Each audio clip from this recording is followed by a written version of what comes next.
business. But I'm taking a step further because throughout entrepreneurship, throughout everything that a lot of people face, is right there in line with their mental health. And I'm a back up because I'm used to speaking to a lot of people who already know who I am. So I'm gonna do an intro. All right, y'all go ahead.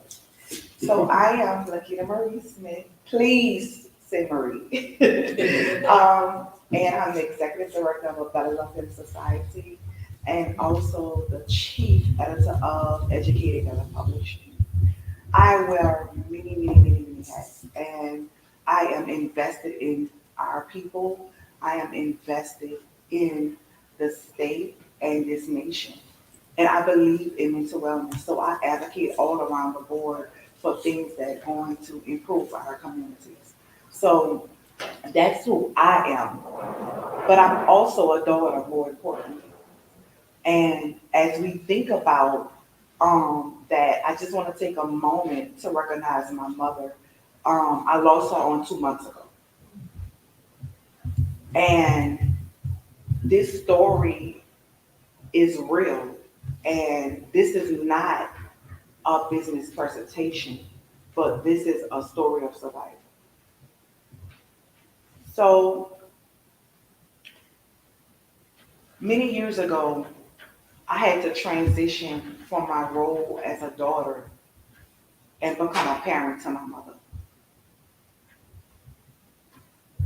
I don't have any biological children, but I have adopted children across this nation because I am a mentor of the youth. And I'm a strong voice because I'm not a yes man. I'm going to tell you what you need to hear out of love and not out of spite or hate or jealousy, but how you should respond or how you should love or how you should be as a human. So thinking about how I switch roles um, from a daughter to a mother, my mother spent the majority of her life fighting for the agriculture street landfill, which is almost the same as Flint, Michigan, just a little different environmental injustice that happened in the lower Ninth Ward, First Park community, where the city of New Orleans intentionally got a piece of land that was a toxic landfill. And what does that mean? What does that look like? It looks like many years later, people that was excited about a new community coming where it was affordable housing for minorities, where they can have a second chance at life because the barrier of financial hardship was weighing on the family dynamics so heavy. They were excited to restart and maybe restore their lives, right? But didn't know that the demons decided that they will build on this land anyway. In 2022, what that looks like, 90% of the people who were the residents and their families that was living on that toxic land, bathing in that toxic water, drinking that toxic water, are no longer here. My mother lost her mind at the age of 50. I was a college student, I was a wife, I was everything in the community that I had to be. But more importantly, I wasn't mentally well. Because what happened, we pivot, right? We resilient as fuck, right? And we just keep going. Oh, boom, that was a hit. All right, this happened. Boom, okay. All right. We don't process emotions well because we too engulfed in what people tell us what survival looks like is overnight. You can think about it on social media right now. Everybody wants to show their stomach the minute they have a baby. Post out one day, boom, back to the flat stomach, the body consciousness, everything that we face. but it has an unrealistic time. So I didn't even allow myself to process it because I come from a line of alpha females, and I'm proud to be an alpha female. However, I didn't even give myself grace to process that. So the whole time, while my mom spent 26 years of her life fighting for this class action lawsuit, this litigation that was unfairly ruled, of course, ruled, and you know who made out with the majority of the money. A lot of the offsprings and the kids, like me and my sister, was not even awarded any money. However, I was born there. My residence was there. My schooling was there. My first driver's license says 2915 Higgins Boulevard. But it didn't make a difference because of the color of our skin. But still and all, through it all, I'm resilient. So I am just moving forward. And I became a mother. I did the best that I could. But the damages was done to her like it was done to so many. And yes, I was running businesses, partnerships, relationships, still showing up in the space. And a friend asked me, I was in Washington, D.C., and she looked at me and she asked me, how are you managing this? How are you doing so well? She said, you never even processed that your mom has Alzheimer's and dementia. You never even processed that the roles have been reversed. And she shook me to my core because I believe in the truth. And I'm very authentic and transparent. And Candace can tell you that because she's very familiar with me. And speaking into a room of people that I've never met before, I can still stand in my truth. And I thought about that on the way home from DC. I thought about that as I'm staring down, looking at Martin Luther King's bucket where he would soak his feet at a museum. I haven't soaked my feet.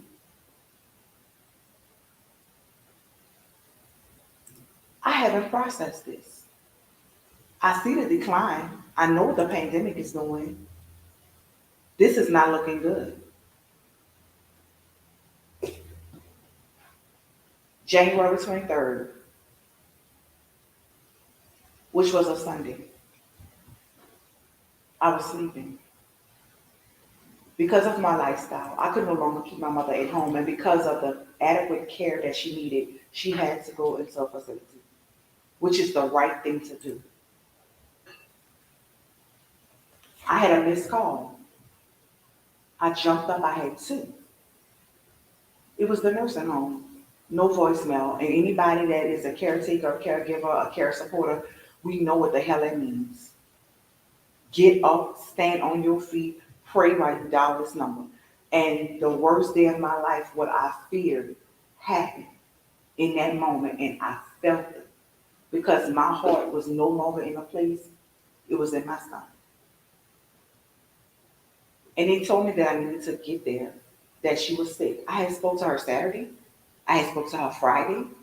They had tested her on Thursday, but Sunday, my mother had COVID. I got to the hospital, and I'm one, Harry Washington, and medical apartheid. I am very versed in what happens to our people in healthcare and the disparities and what happens as we are guinea pigs and manipulating everything. I got there and it was immediately telling me, you need to put her on life support.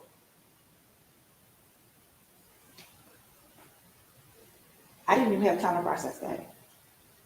They said that she would not make it through Sunday night. God gave me Tuesday morning. He gave me January 26th, 7:22 a.m. And I say that to say 2 businesses, 3 contracts, 40 speaking engagements, and a trip to Africa. What in the hell am I going to do? Because I had never processed my mom being ill from day one. I have never, ever accepted it because I kept saying that's what the doctor's saying. That's what the doctor's saying.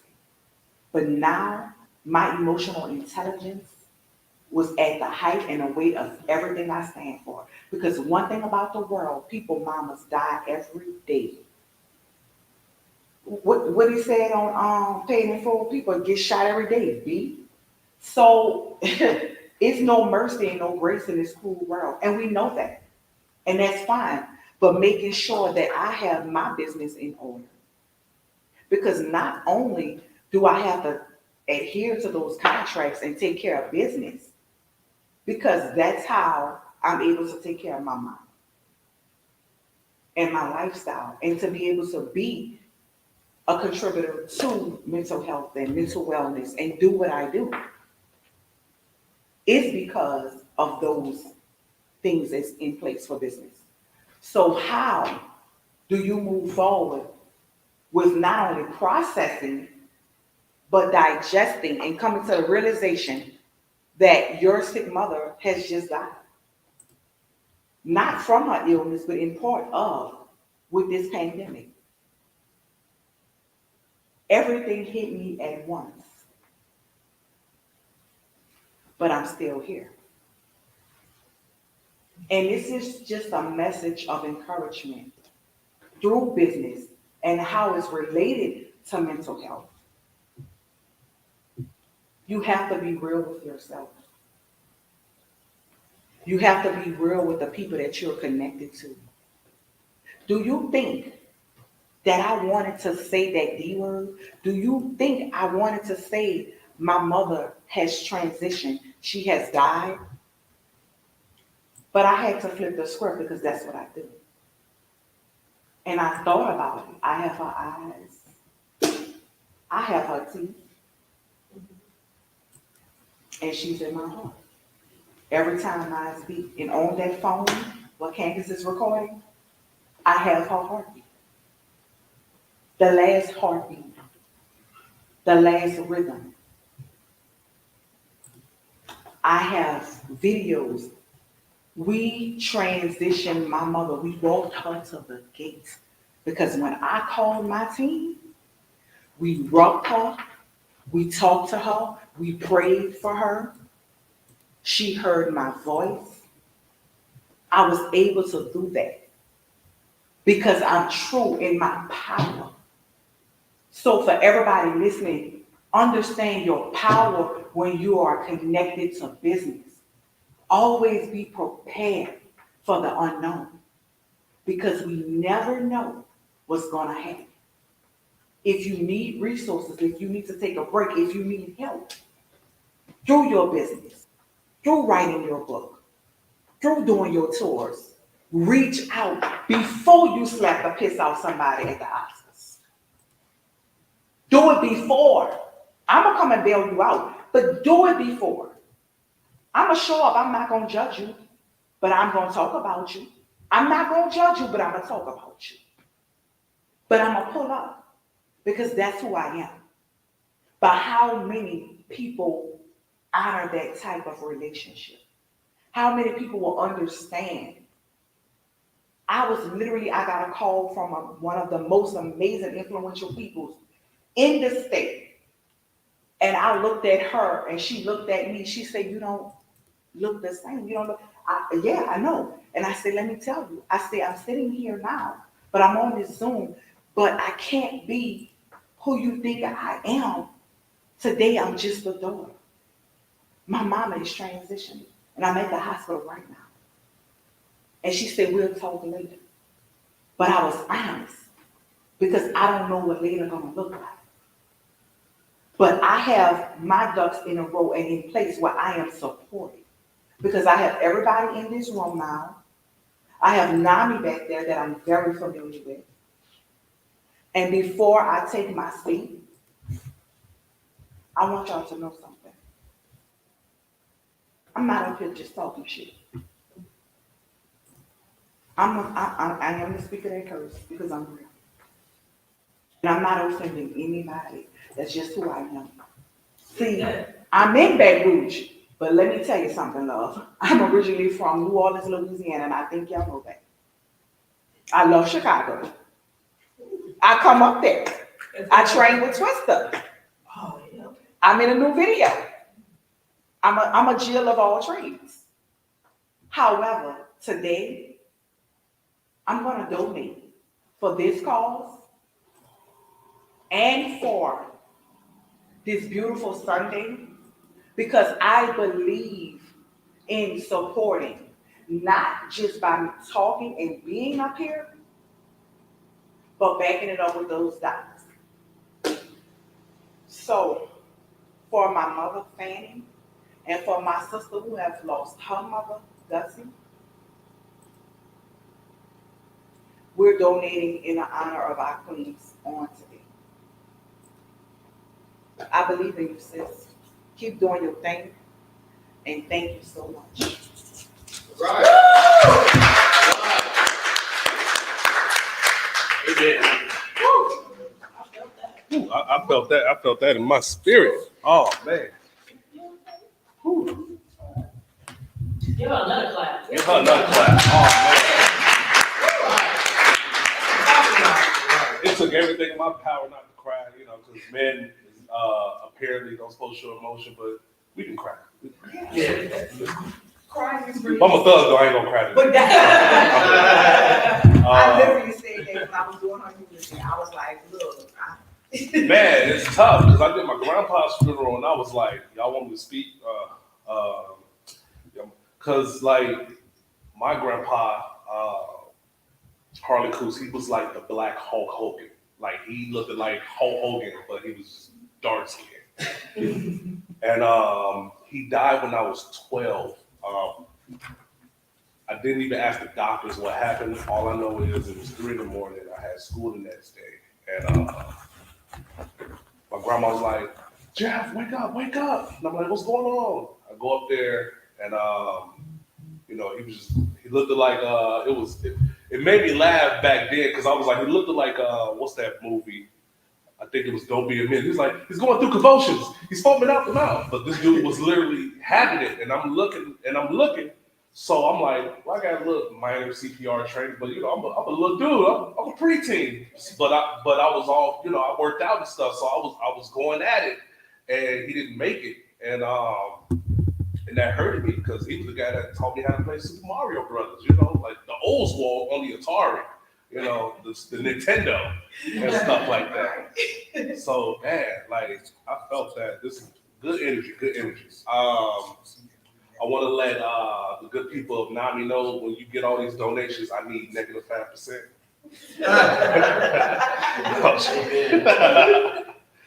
Like man, but no, we definitely want to give back. That's one of the greatest things in life. I was always taught to show love and give back because I think that's what the Creator will want us to do: show love and give back. There's negativity and such, and whoever you got beefs with and qualms with, please squash it. Please, we're getting older. I see people nowadays. They having beefs that ain't about nothing. Sadly, sometimes it's about a woman. Let her go. It's billions of people on the planet. Stop it. Stop it. I'm gonna bring up. Uh-oh. I'm getting heckled. I'm getting heckled by sound. No, but we're gonna have right now a business presentation by Diane, which is the CEO of After School Tutoring for You. We can bring her up. Come on, man. You like who, This is a war show now. Good afternoon, everyone. My name is Diana Rubin. I'm originally from Tuscaloosa, Alabama, and I was actually invited by Curtis Abram from Kirk Stride from way back of kindergarten. So we've been classmates and friends and worked together. I came here to go to school and been here a while in Baton Rouge, and I put down roots in regards to education. I have my bachelor's degree in elementary education, grade 1 through 5. And as I was going through that process of getting my degree, I was working in between jobs and used my tutoring knowledge as income. And I was encouraged by a friend and now business manager, Ms. Andrea Gordon, that make it a business and help people in the area that needed help. So I've been in business 5 years right now. I started at the library and used to bring supplies and work with my kids. And at the time, I only worked with K through 12. So with encouragement and a leap of faith, stepped out, got an office space, and that's where I've been for 3 years. I provide services K through 12, college, and my adult learners. What I do is I provide my homework support for my little ones, and I provide study skills for all around.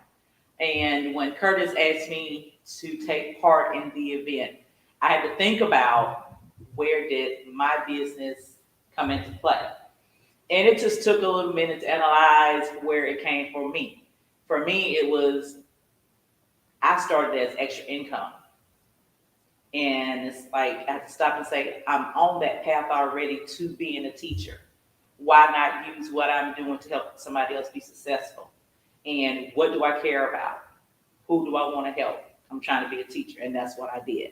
So what I do is I help, especially my adult learners who feel ashamed when they don't, remember that math from back in the day or have trouble reading. I tell my adult learners when I meet with them, don't be ashamed. You're stepping up. You're trying to better yourself. You're trying to prepare for that next job level where you need to take a test, or people want to move to another career, to nursing, and they're struggling. They don't know where to go. I have class training for job careers to help prepare for that. I also felt like this event would help because it lets people know who went through the pandemic, who, I'm one of them. I was a Head Start teacher. I remember March 13th on Friday, left work, and my boss said, don't come back to work. We hadn't even seen the news. We didn't have TV in the school building. And we're like, what's happening? Find out, COVID. When time came around, we were in and out, cleaning out the classrooms, and when the time to come back, I didn't go back. I chose to stay in my business only, and that's where I was already. I was already on my path. I was getting my degree. I said, this is where I'm going to stay at. So when the time came around, there are people I know that were mentally struggling with job skills issues. Somebody might have been an accountant somewhere. They might have worked at a Walmart, but their job was shut down because of COVID. And I felt like for this event, this is promoting people to step up. Don't let what happened in the past keep you from going up the ladder more. Open your eyes, open your mind, be wondrous on what can you do. Because at that time, there are a lot of people that we all know started businesses out of the blue. They had nothing else to do. They were sitting at home. We had people doing, who know how to use Cricut machines, who know how to sew, who know how to do hair. These things came out the woodworks because they were sitting at home with nothing to do. Now, there are some people who have those specialized skills that can come out of them also if they open their eyes and their heart and their mind on what can I do? What do I know how to do? It could better yourself and for your family.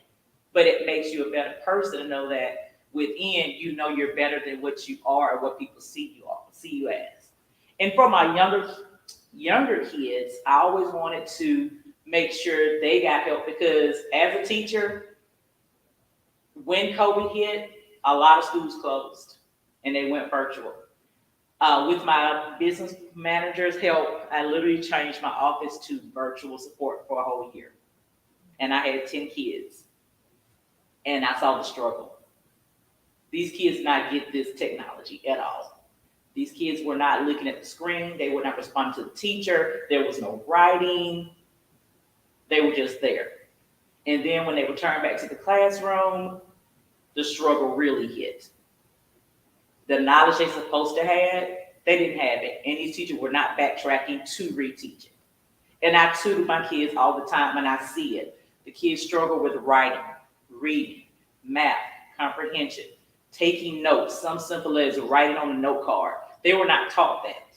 So that's why, as far as a business perspective, I'm trying to promote kids to understand, go back to the old stuff. Start writing. Pay attention. Read, reread it. If you need to record yourself doing something, the old stuff. I know in classrooms they're all about the Chromebook. And that's all they know. But I have kids that struggle with just writing a regular paragraph. They're not trained, they're not taught how to do it. As far as the adults, it helps the adults because I have my parents that I don't know what to do at home with them. I don't know how to explain the math. It's old school math, it's new math. I have my free parent classes that help my parents to work at home when they're not with me or they're not in school. So I know it's a mental and a mind thing for adults and kids. The kids are struggling because at home mom can't help them. They get to school, they're not getting support from some of the teachers. They don't get the understanding of the lesson. So mentally, the kids don't say it, but you see it. You see the kids where they're bullying others. You see the ones that have depression. You have the kids that commit suicide, the young kids, because they have struggled. So far as after school tutoring for you, short ASC4Y, I like to promote that I do in person, but I also do Zoom and Skype. For those people who need help with their kids, who say they can't afford it. I charge $25 an hour. Whereas some people are $50 and $60 for one subject, one grade. I actually do all the grades, all the subjects. I'm there 4 to 8 during the week. I'm there 10 to 6 on Saturday, and I'm here today, but I'm there 2 to 7 on Sundays. I'm there every day. I'm there for those parents that have to work, the kids who have extra curriculum that can't get there. So I try to provide services for all families, all situations. And just to let people know, your life is like a puzzle. And when pandemic came and depression and your mental, it fell apart. So for me, being the owner of ASC4Y and a teacher, I would like to be part of putting back that life puzzle as a whole piece. I would like to let people know that AST4Y is located in Baton Rouge, Louisiana. It's at 11764 South Harold's Ferry Road, Suite B as in boy, and that's 70816.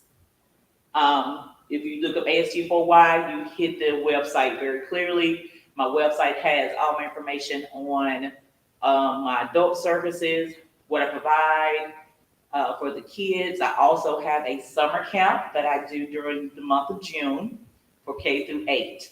I provide a breakfast, lunch. They get activities. They have field trips. We learn during the week. We learn science, math, STEAM. So this is something, it's a camp where it's not like the fun camp most kids go to. They go and play all the time. They have fun, but they're also learning. They're learning study skills. They're learning how to communicate with other kids. So, but this event was a great chance for me to come and let people know that education does have a big part in the depression and mental health, because there are a lot of people who are afraid and who don't know where to go to get that. They want to better themselves. They're like, I don't know where to go get that at. Who do I talk to? So as an owner and a teacher, I would like to thank Ms. Ebony for letting me be here for this event, and thank Curtis, my best friend from a long time, for inviting me and letting me know Really? that this event was happening and coming to Baton Rouge where I live at. And that's what made him think about it. He's like, she's in Baton Rouge, and he said that's be something she can go and put out there, because there are a lot of people who don't know about the tutorial services out in the area, especially for Black families. that's one of the things Black families, they try to seek it out. They don't know where to go. You know, they go to the most expensive ones and it doesn't work for them. I try to make it affordable for them. So that way the adult, my kids, and my college students can build their success up and put that life puzzle back together after the pandemic. Thank you.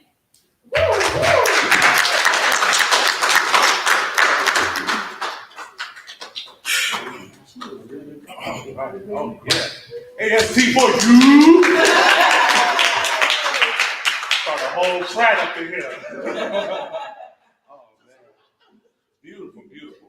I ain't gonna lie to you. When you came up here earlier and you was like, you know, people was struggling with the past math and stuff, I'm like, I still count on my things. I don't care.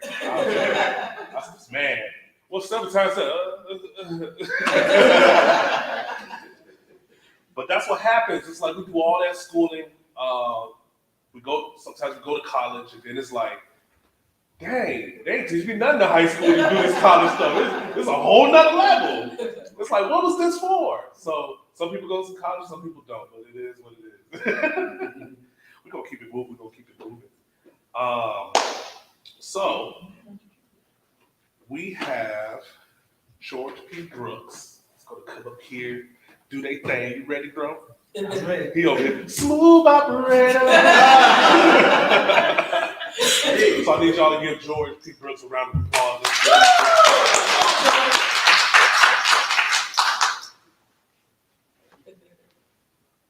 All right. How's everybody doing? Good. Yeah. Well, first of all, I want to thank Ebony for this opportunity. She's an amazing young woman, has made all this happen, and is going to continue to bless a lot of people. I'm reading her book. I've heard her perform.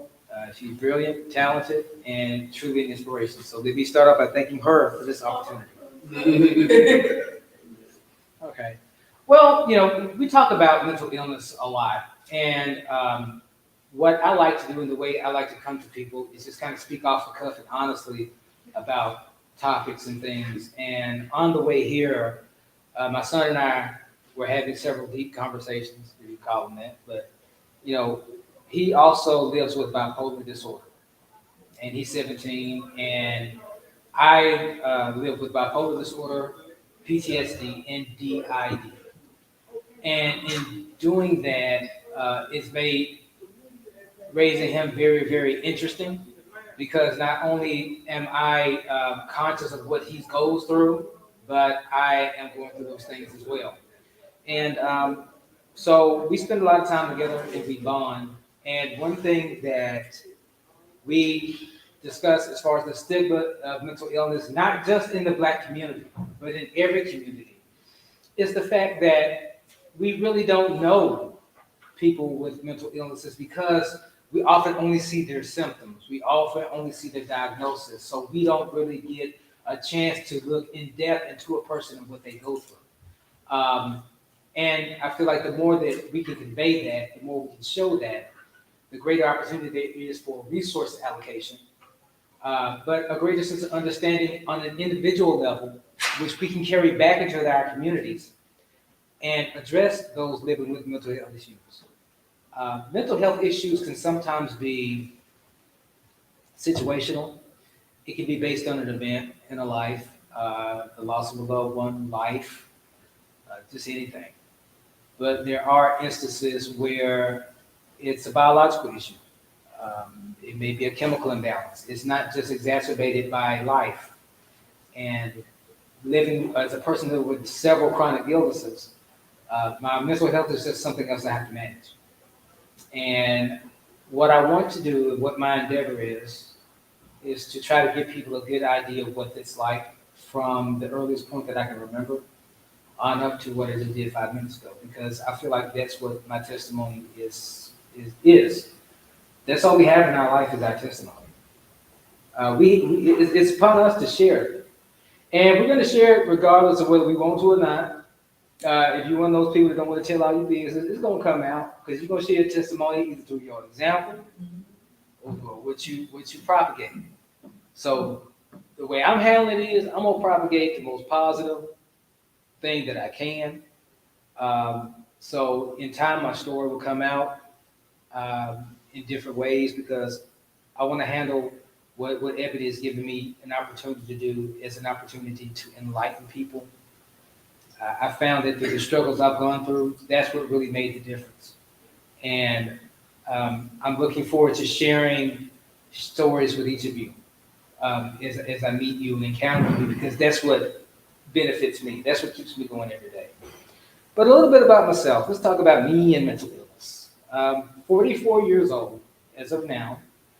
Moved here. Well, I'm actually in Baton Rouge speaking, but I'm originally from Memphis, Tennessee. Lived there 40 years, my first 40 years of life, all over. Very familiar with Memphis. Got great love for Memphis, but I am, and this is going to give way to a quick sidebar, but I'm aware of a lot of the problems and things that Memphis has to deal with, especially in terms of mental health, and I do want to go back and make a difference there. But let's talk about the causes of mental illness. A lot of times I've encountered people say, well, how does one get a mental illness? And in my experience, and I'm not speaking as a clinician, I'm just speaking as a man right now, it's genetic, it's situational, it's a matter of nature and nurture. You may have someone who has the physical characteristics or genetic traits of one that should be imbued with mental illness or something like that, but they don't. And it often can, it's just like diabetes. If you eat poorly, it's going to make it worse. If you have a mental illness, if you live poorly, if you consume negative media, if you surround yourself with negative people, negative environments, that's what you're going to get out of it. Your mental diet is key. We have people that will, basically be neurotic about what they put in their bodies, what they put in their car, but they'll sit up and see the most negative thing all day, And just take this Will Smith stuff since it's topical. But, everybody's got a take on it. I got my own take. But, my thing is, it's being mean and everything, but what about that man that's going through it? I have my own opinion about what he did, but as a man that's been through it, I kind of can feel what he's going through. And let's make sure that even though we consume things, that we give out the right vibe. Because see, I'm not excusing what he did, but I can see I've been where he's at. And we have to understand celebrities are people too, But let's take that and let's break that down to how we deal with people on a personal level. Let's care more about the person we see every day. Let's care more about the person next to us, about our loved ones, about the people we see at the grocery store, about the people we encounter that a celebrity who does not care or know or give a damn that we exist. Say one more time. Thanks. We talk about Will Smith and his issues and everything, and everybody's psychoanalyzing, Lord, we're gonna do Will for Christmas. But they'll go to the grocery store and get somebody hell, and I think about their personal health. Or they don't think about their own mental health. You get on social media and you get all riled up and you get all rah, and you realize you've been sat in that thread for 4-5 hours. You check and you post, but are you doing anything productive? Are you doing anything to improve the situation? Man, eat junk food, eat your salad too. If we're not having that balance in society, it's too much into the doom and gloom. It's too much into that, and it's fine. Express yourself what you want, any way you want to. Do what you like, but be careful what you go around. The people that are your friends right now, that's who you are. And they're dealing with a mental illness or not, because I'm trying to reach as many people as possible. I'm telling you, I've been there. I'll tell y'all on this journey. I was in that situation. You are who you're around. So if you're not happy in life, especially if you're going through something mentally, take time, step back. Give people chance. If you're an employer, like one thing I'm a believer of, we need to do something to where employers give mental health breaks, like we do PTO. Person just called me and get 2 weeks a year, paid, just no judgment. I need mental health pay. Do that. You know what I'm saying? And that's why it's becoming so prevalent now, because we're making ourselves sick. We're still drinking poison, expecting to get well. Mental health is not something that somehow we think, and this is my opinion, has increased or somehow manifested itself in the past few years. It's been going on for centuries.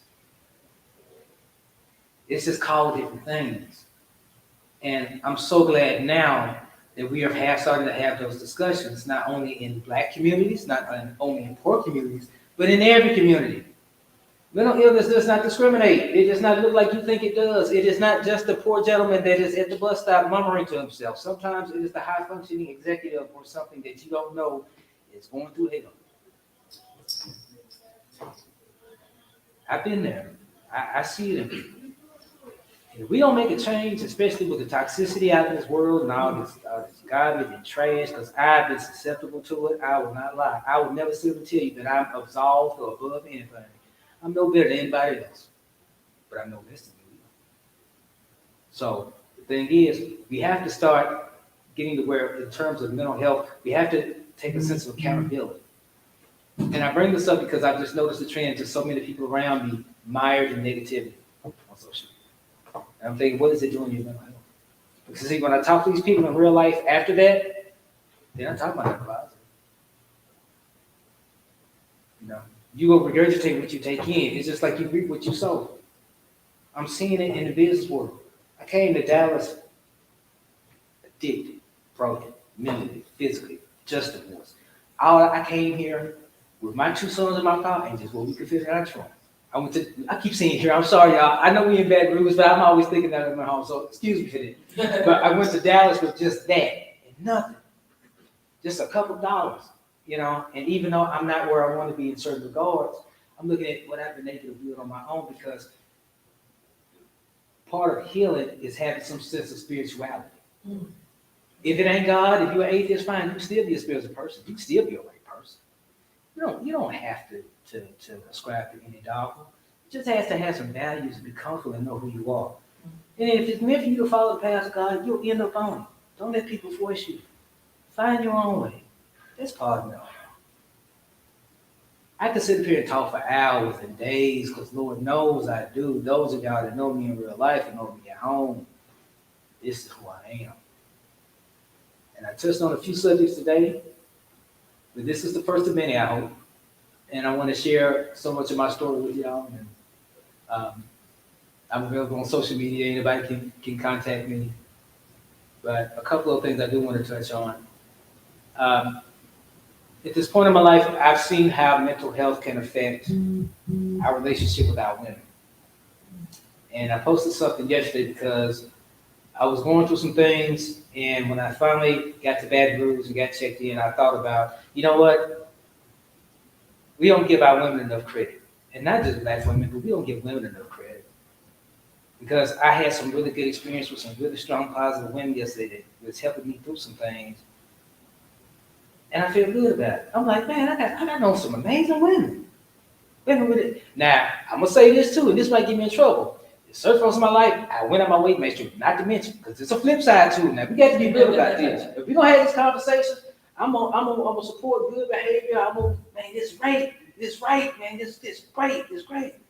But when it's wrong, I'm saying, because we got to have those conversations too to see any problems. You know, and I just felt like doing it, you know. And I'm very grateful for this endeavor and this opportunity. I'm having fun.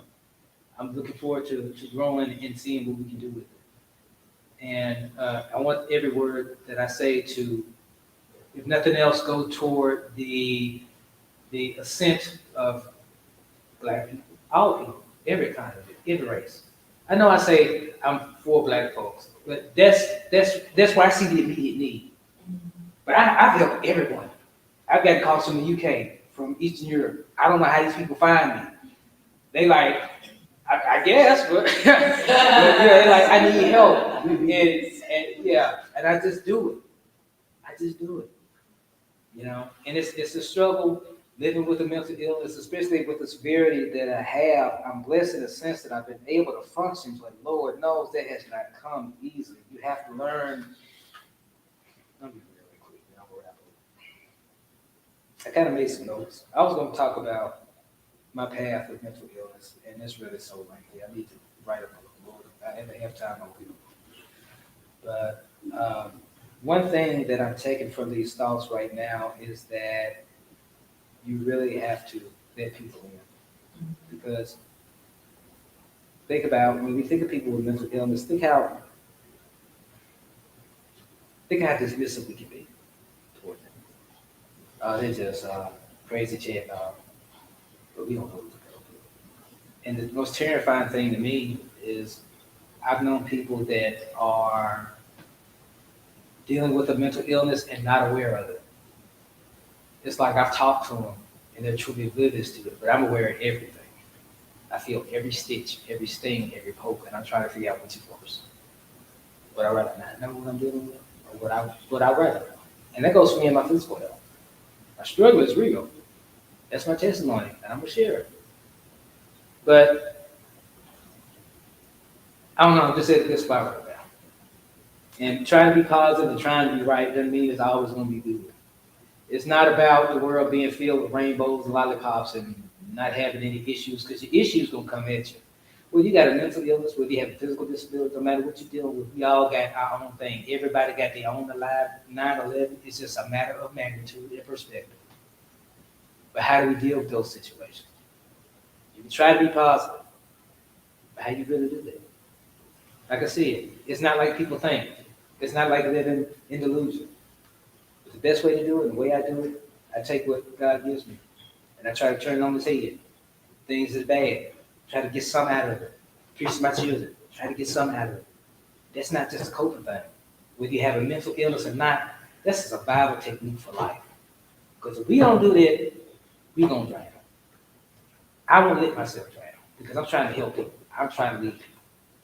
And I appreciate everybody being patient with me and giving me latitude to do that. So I'm excited. Let's go out and spread some good word and do some things, because I have what I will offer to people is my very best that I can give. I will do everything I can to help people.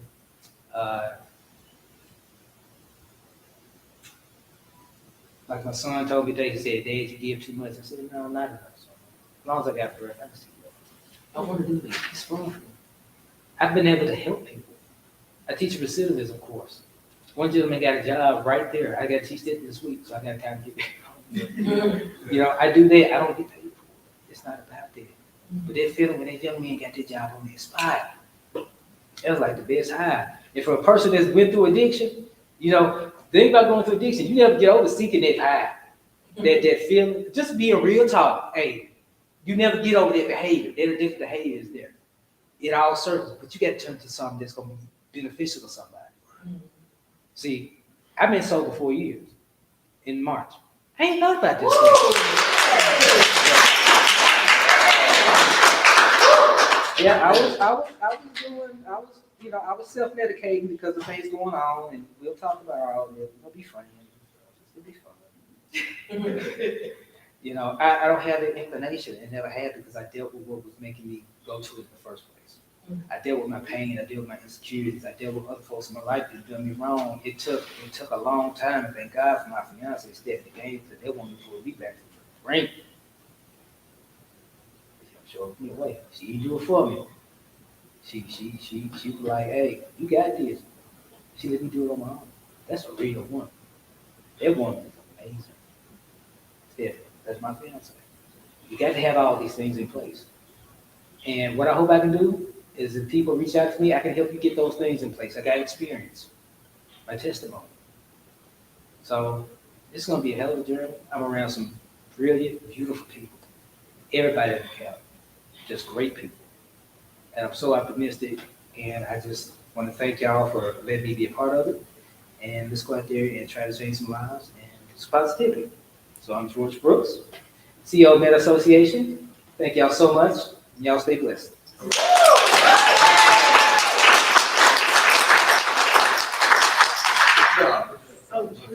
Smooth operator. I knew it. I was like, "You're so smooth." You need to teach an ethics class, a college coach or something. Like, if you was my coach back when I was wrestling in high school, like, man, I'd have needed that. You win some, you lose some.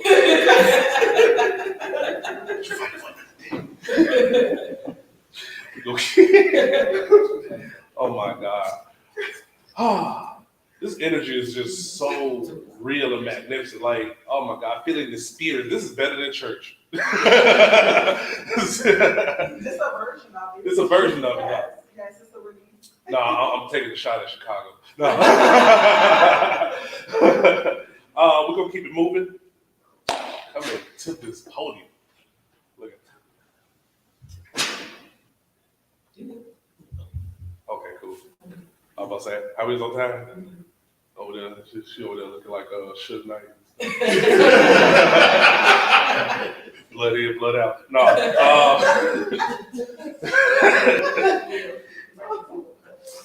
I was gonna say that for last, but I was like, no, I gotta say that right now. Sometimes you got elephants in the room, you like forget it. Say it with your chest. Say it with your chest. Say it with your chest. But we're gonna bring Mr. Curtis Abrams, Kurt Stride, in the building. Did I put your last name? Is it Abrams? Okay, almost. It looks like it needs to be an I there, like Ingram. But we're gonna bring Curtis Abrams, Mr. Kurt Side up in here, gonna do his thing. So y'all go ahead and give him a round of applause.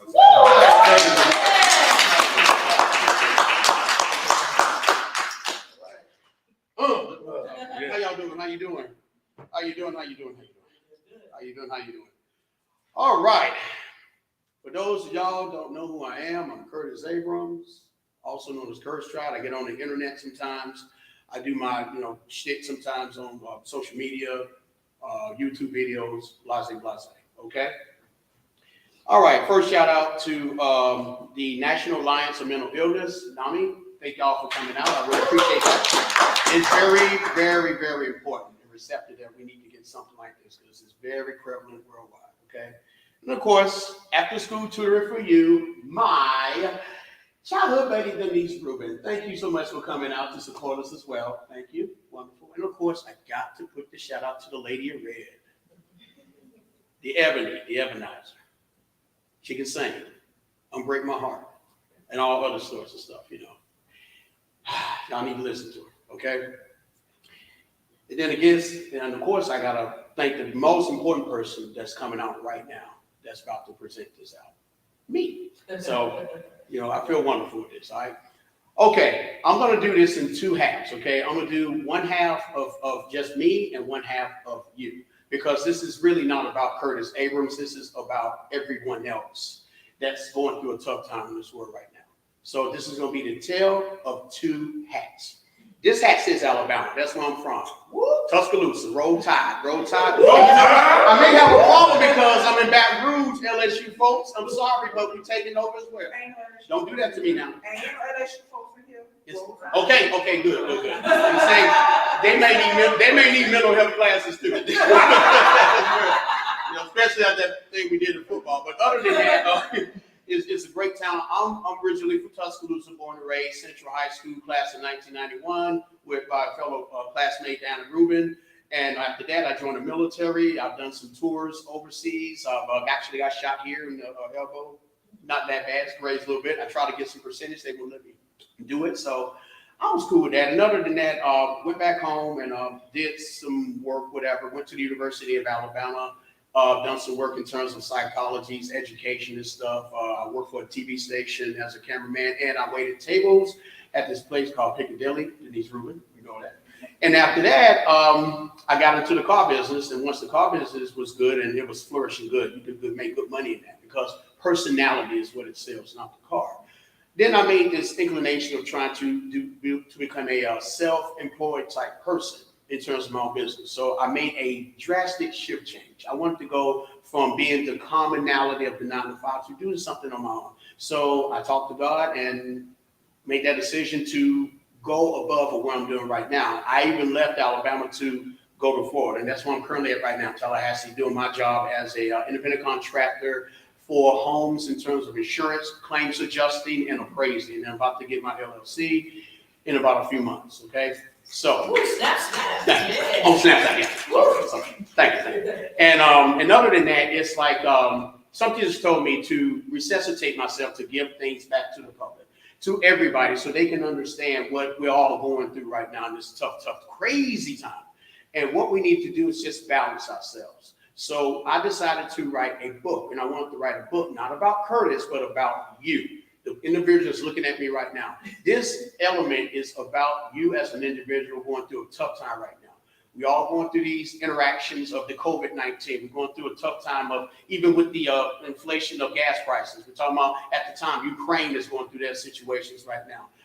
Nothing will never adjust itself because it keeps elevating itself up. And I decided to write a self-help book, turning about you as an individual in an introspection level. It's called Kurt Stride, A Journey of Solitude for the Self. I made it on Black Friday, which was last year.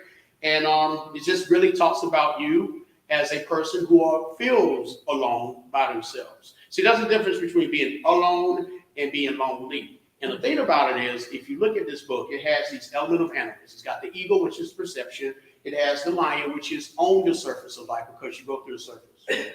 You got the shark that goes underneath the surface, which is mentality. And then you have you in the center, which encapsulates everything into one. I recommend you read it. It's a very good book. It's for the people who don't think they can do it as an engine, but they can actually can, like the little engine that could. It's a very good book. Now, enough about me. And I'm going to take my hat off, okay? That's one hat about me, and I've only did 10%. Now I'm about to talk about you.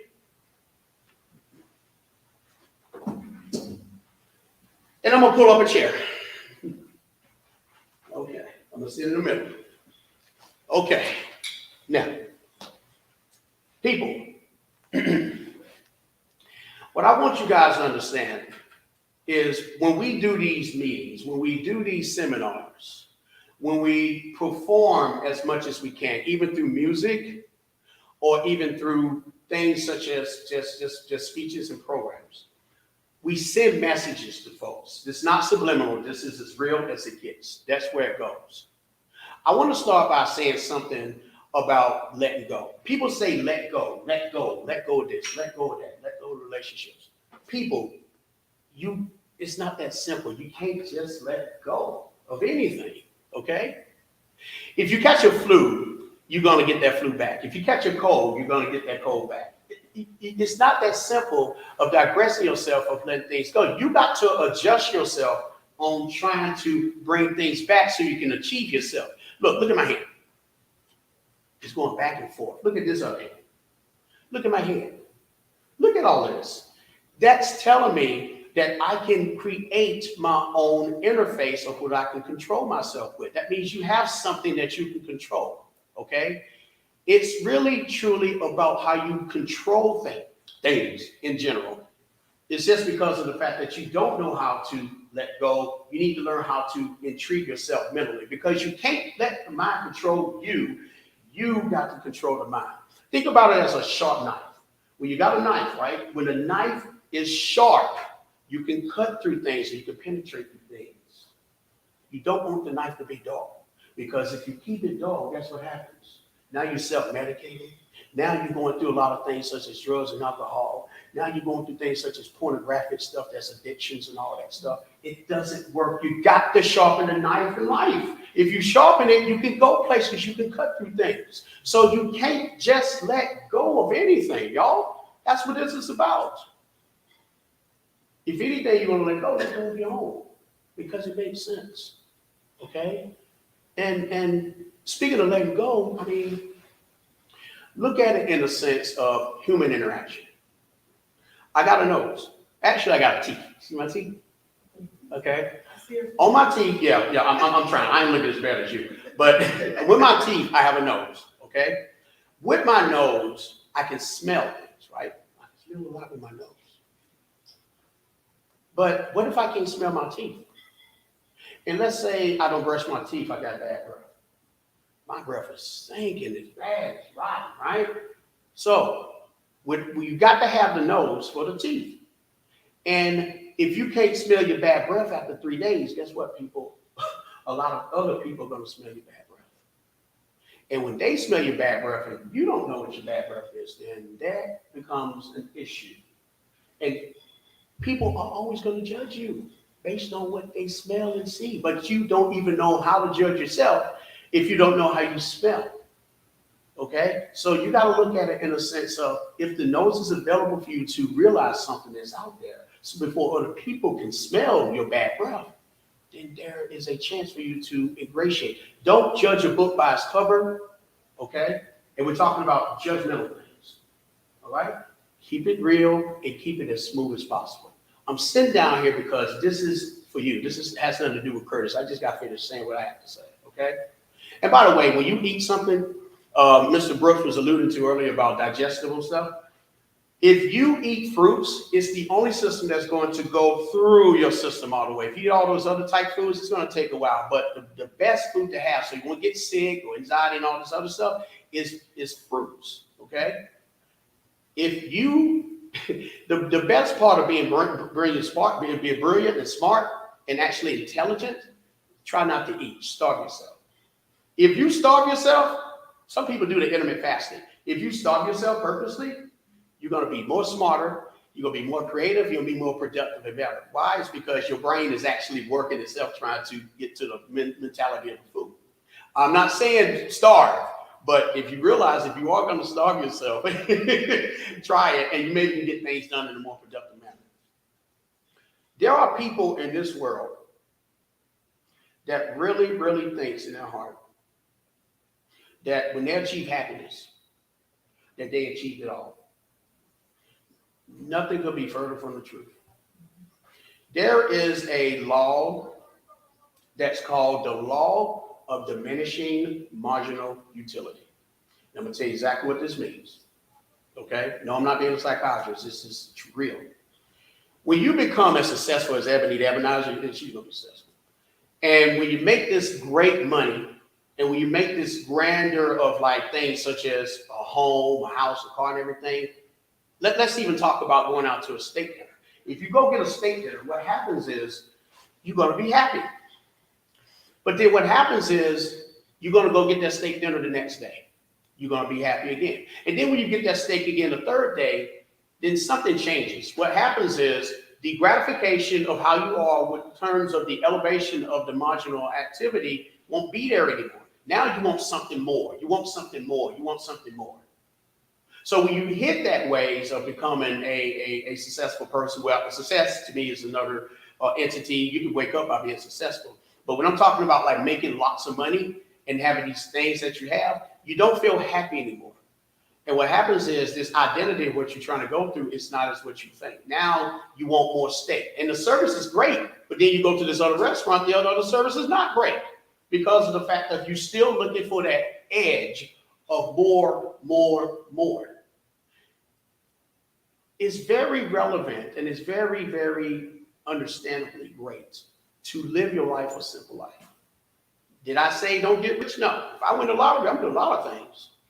But if I'm going to simplify myself, I'm trying to live a good life, that's just as good because the challenges are there. When you challenge yourself, people, it feels just as great because you are risking something for a reward.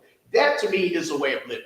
So if you don't become a millionaire, fine. If you become a millionaire, fine. But the law of diminishing marginal utility indicates that even if you get happy at that self-actualization that Maslow's theory is talking about, it's going to make it more so if you need more and more and more. And people, that is not good. That is a mentality problem. That is so problematic, it'll make you go crazy. Then you wonder why these millionaires have, what Daddy say, more money, more problems? More problems come around. This is an example of what a mental illness can create. And let me tell you something about creativity. Creativity, man, I tell you, anybody can become creative if you do it right. We got the internet, we got social media, we got TikTok videos. That's great. But then we got people who doing things such as OnlyFans, I'm sorry. But it's like, damn, use that mindset to incorporate on things that you can create by helping people out, whatever the conditions they need, such as my friend Diana's education. Let's do that. Let's talk about the 501c in terms of the nonprofit, like my friend George. Or we're going through your program as well. And what I'm saying is, let's utilize our mentality for the betterment of good so that no one don't have to be anything there. Because everybody's watching. Even fights that happen, people are going to watch you. And you don't want to give them the bad vibe of that because systematically it will hit your mindset. See, one of the reasons why I think the world is in an isolated mood today is simply because of the fact that they're so used to being around a lot of folks. They don't know what it's like being by themselves. That's where COVID comes in. And when COVID came in, oh my God, people are doing stuff in terms of they're so worried and fragile. They don't understand. So what happens is now, for the first time ever, they're actually doing creative things. My book, Curse Stride, explains that. It explains the fact that when you are isolated, when you are a loner, which I've been a loner for all my life, okay? Productivity comes in, creativity comes in, even just the fact of restoration comes in, okay?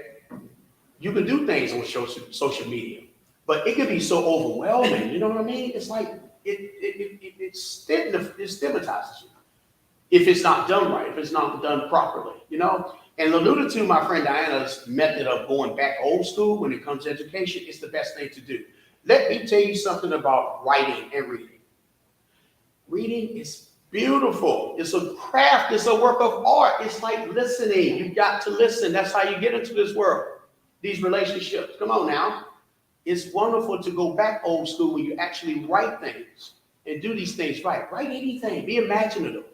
Because that's what people are looking for. People are not looking for you to make the book look good or make yourself look wonderful like a dog in the woods somewhere. People care less about the image of what you produce. What they care about is what you can do to solve their problems. And if you can do that, then man, this is wonderful. Now people are going to buy stuff, and that's what you got to do. Use those internet interfaces for good, not for crazy stuff because you're bored at home. You know, I mean, Hannah Montana, come on now. Yeah, it's a TikTok dance, but it gets everybody's attention, you know? Y'all want me to go more than dancing, right? Yeah, but and go back to the interactions of people when they're by themselves and they're isolated. Now the world is opening up again, but now when you talk to them, it's like, I ain't got nothing to say. No. I don't care about me. I've been in my own world. I haven't been calling you. And see, it's a problem when it comes to interpersonal communication. That's a problem. That's actually a mental health, I'm going to say illness. Because your mind is thinking that you need to come up with some identity that you're masking because you really don't want to talk to somebody because of the fact of COVID-19. You know, I go to these houses sometimes. It's like, and that's why I do my inspections. I go to these homes and people are still thinking that COVID is going to be forever. It's not going to be forever. People, scientists are trying to work some ways out to mitigate the whole problem. But I mean, in all fairness, come on, don't have a mask on me. I mean, figuratively, not literally, on me saying that you don't want to talk to me because I'm COVID. Like if people want to come visit you, I ain't coming because of the COVID weather.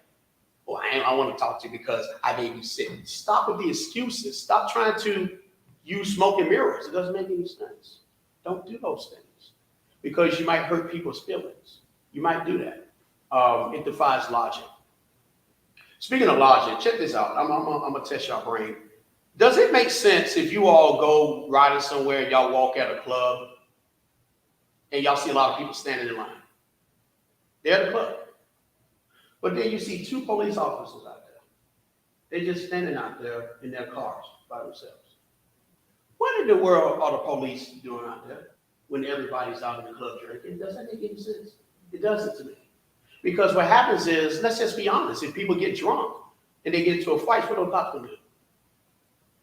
I mean, it doesn't make sense also if they're drinking and they got to get in the car and drive home. Were you going to stop each and every one of them? Use logic, people. Doesn't make any sense to me. Unless you might know a way. I don't know. I really don't. When people use their mentality against you, there are a lot of people that don't want you to make it in this world. I'm pretty sure everybody in this room has been through that. No one wants you to really elevate up there in the world. They don't. Okay? So, for those, I mean, just watch out for people, okay? Now, the heart says in itself, you want to become the better person of how you are. But there are going to be people out there that don't want you to shine just because your elevation is better than what they see. And what they elevate, what you elevate is what they don't see is the idea that you're going through this vision or whatever. And if you go up in the sky like an eagle, as my book attunes to. That's one thing. But then you got those people such as an eagle, as a parrot that likes to talk too much and doesn't fly.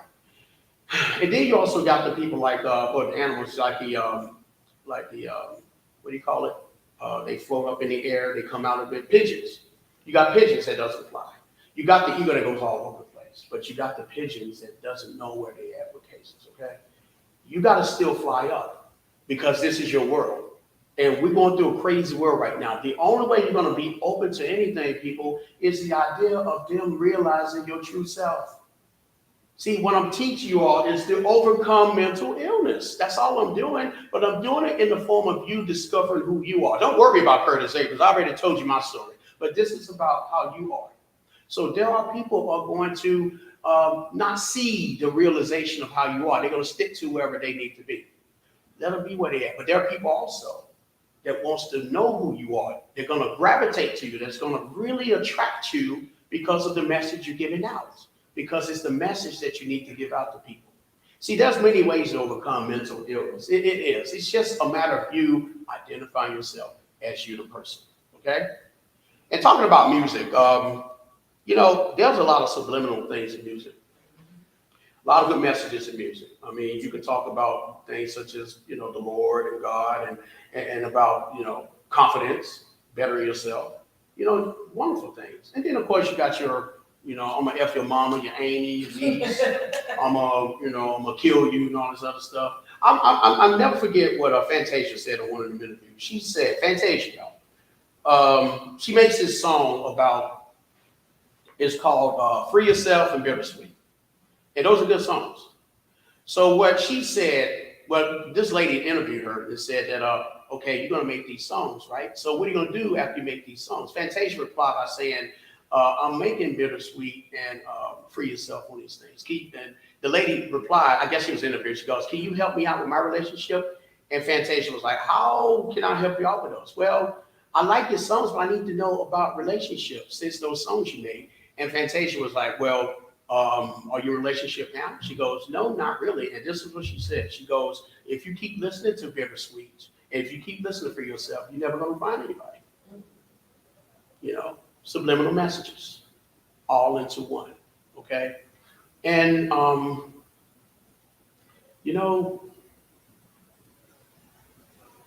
the bottom line I want to say in closing is that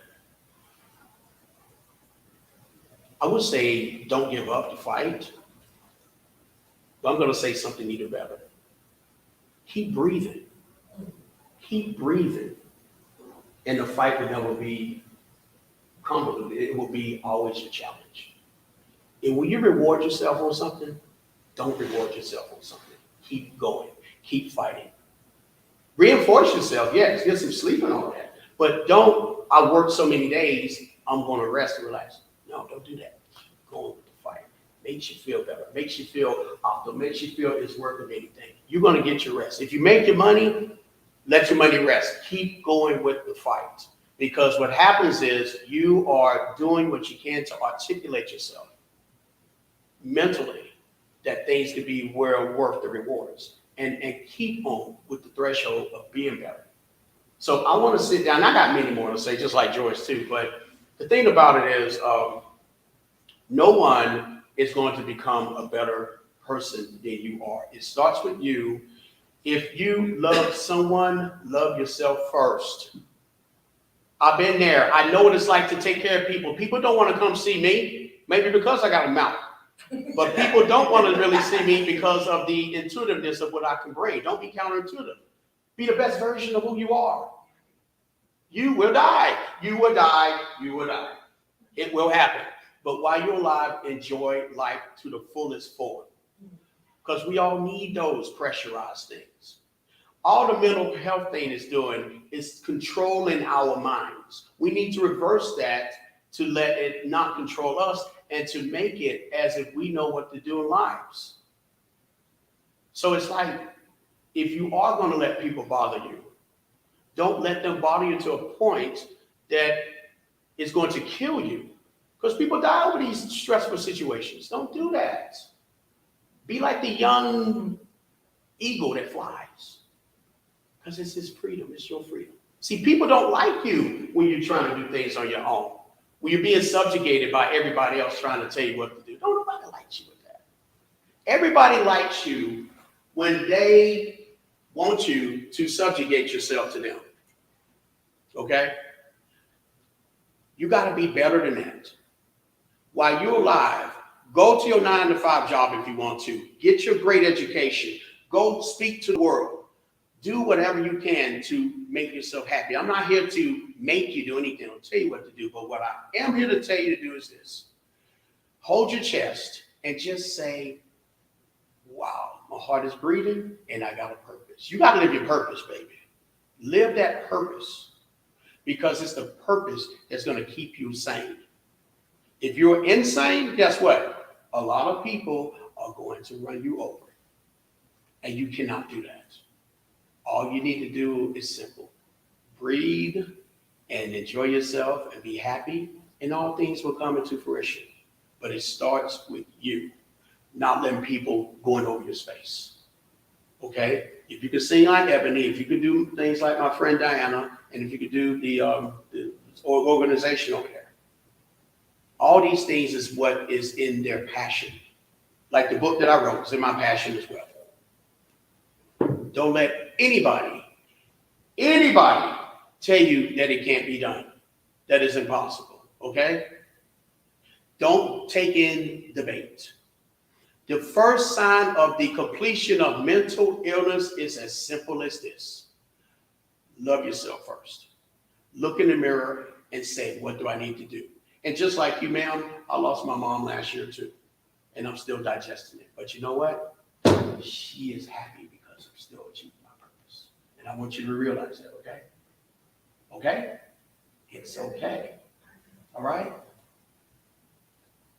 We can talk about things, people. But when we feel something, that's different. Okay?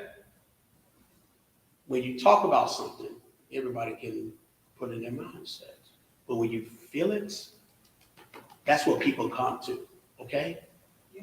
Competition, yeah. But when you feel something, that's what people come through the door and see. It's the feeling, not information. They get information anywhere. But it starts with you. It starts with you being the best that you can be. There's a life for you. And I want you to enjoy the best ways that you can with your life. No matter where you are in this world, you are important and special and somebody. No matter where you are in life. Take care of yourself and God bless you guys. My book is called Earth Stride.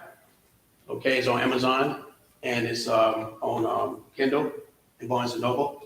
And make sure you get Ebonized book. She's got a good book as well. Thank you for having me on here. It's wonderful. And hey, it's your world. We're just living in it. Yeah,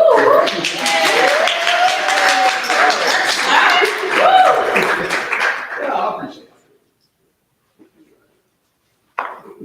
How you gonna go by it all that? Thanks, Joe. How you go by it? Oh, I'm gonna take my hat off too. Tip my hat to you. We give him another one. He was not playing. When he sat down, it was over. I knew it. I was like, yup, I better fold my legs, pay attention. Like, I want to brother. look around, man, but I know the camera is just. Yeah, you know. Yeah, so I just. We working on this our first day. No. Yeah,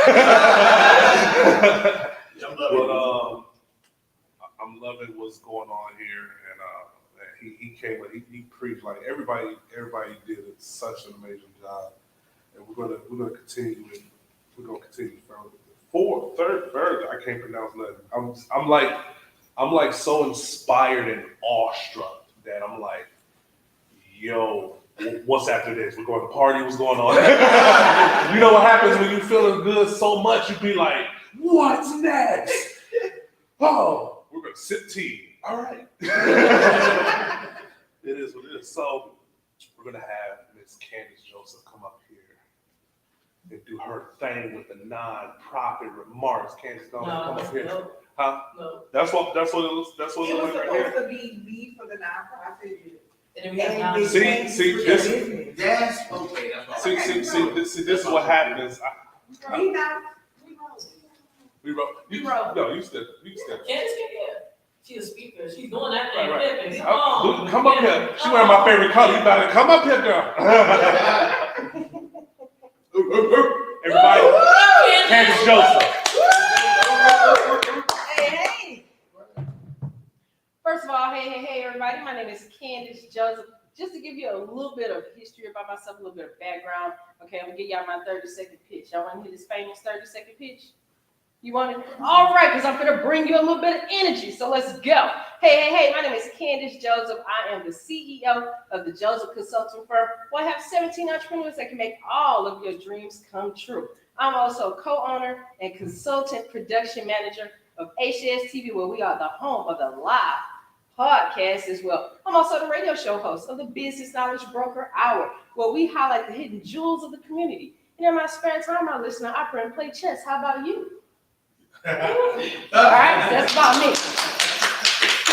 Come on with it. literally 30 seconds. Literally 30 seconds. Yeah. Right. Because the thing about it is, you never know, in 30 seconds of meeting someone, that could be the only thing you have to make impact. I'm going to say that again.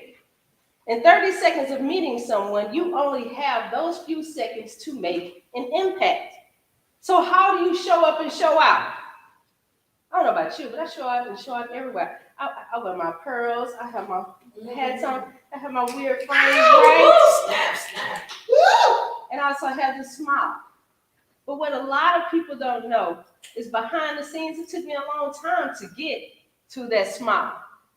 I'm gonna tell you a quick story about healing, about overcoming obstacles, and about achieving your dreams. And I'm gonna make it quick, right? So here I was, went through life as a kid, had medical issues, was bullied, all of that, right? But I used to find my moments of inspiration and spark through after-school activities, through helping people in the community, and definitely by pouring love on my family and friends. That's how I did it, right? As an adult, you move through things. You go to college, you get jobs, you live in life, you're dating, you're here, you're there, you're traveling the world, right? So let me tell you what happened with me, right? In 2016, I was in a car accident.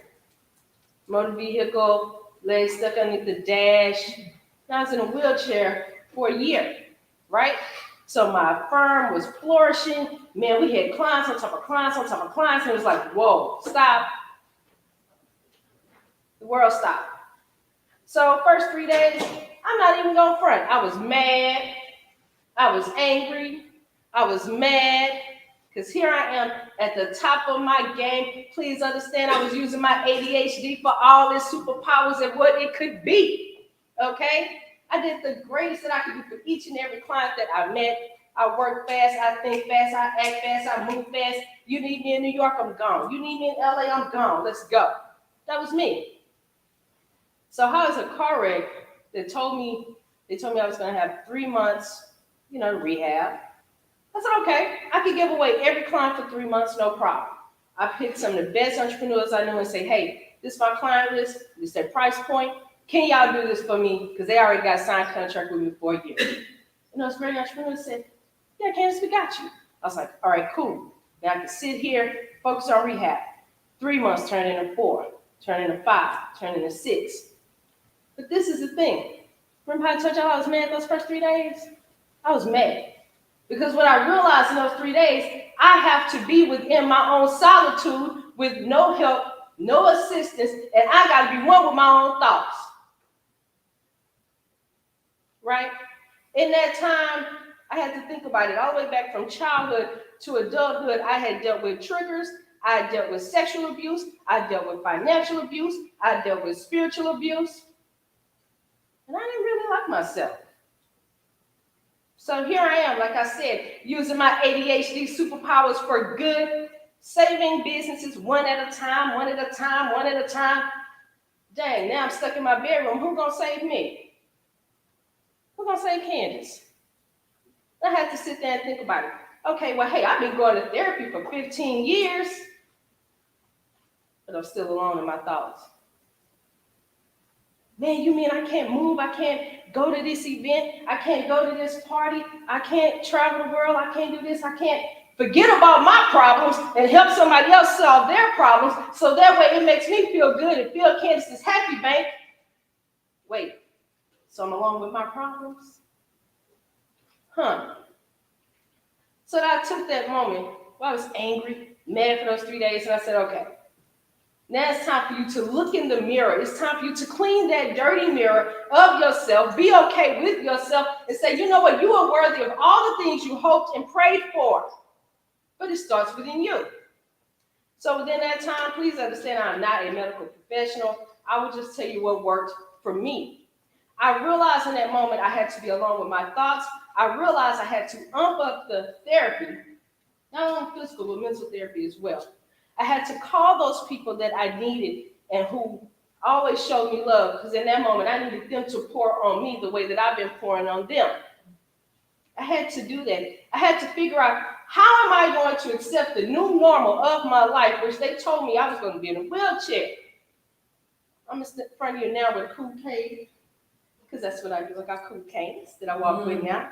A lot of people think it's a showpiece and a prop, but no, I really need these things, okay? But how was I going to elevate my life at the same time while trying to get into a healing continuum? So a lot of people talk about mental illness. They talk about getting over, overcoming obstacles. But what they never talk about is the fact that once you have been diagnosed with a mental illness, it becomes a healing continuum. A lot of people say, oh my God, I am healed. No. You enter what's called a healing continuum.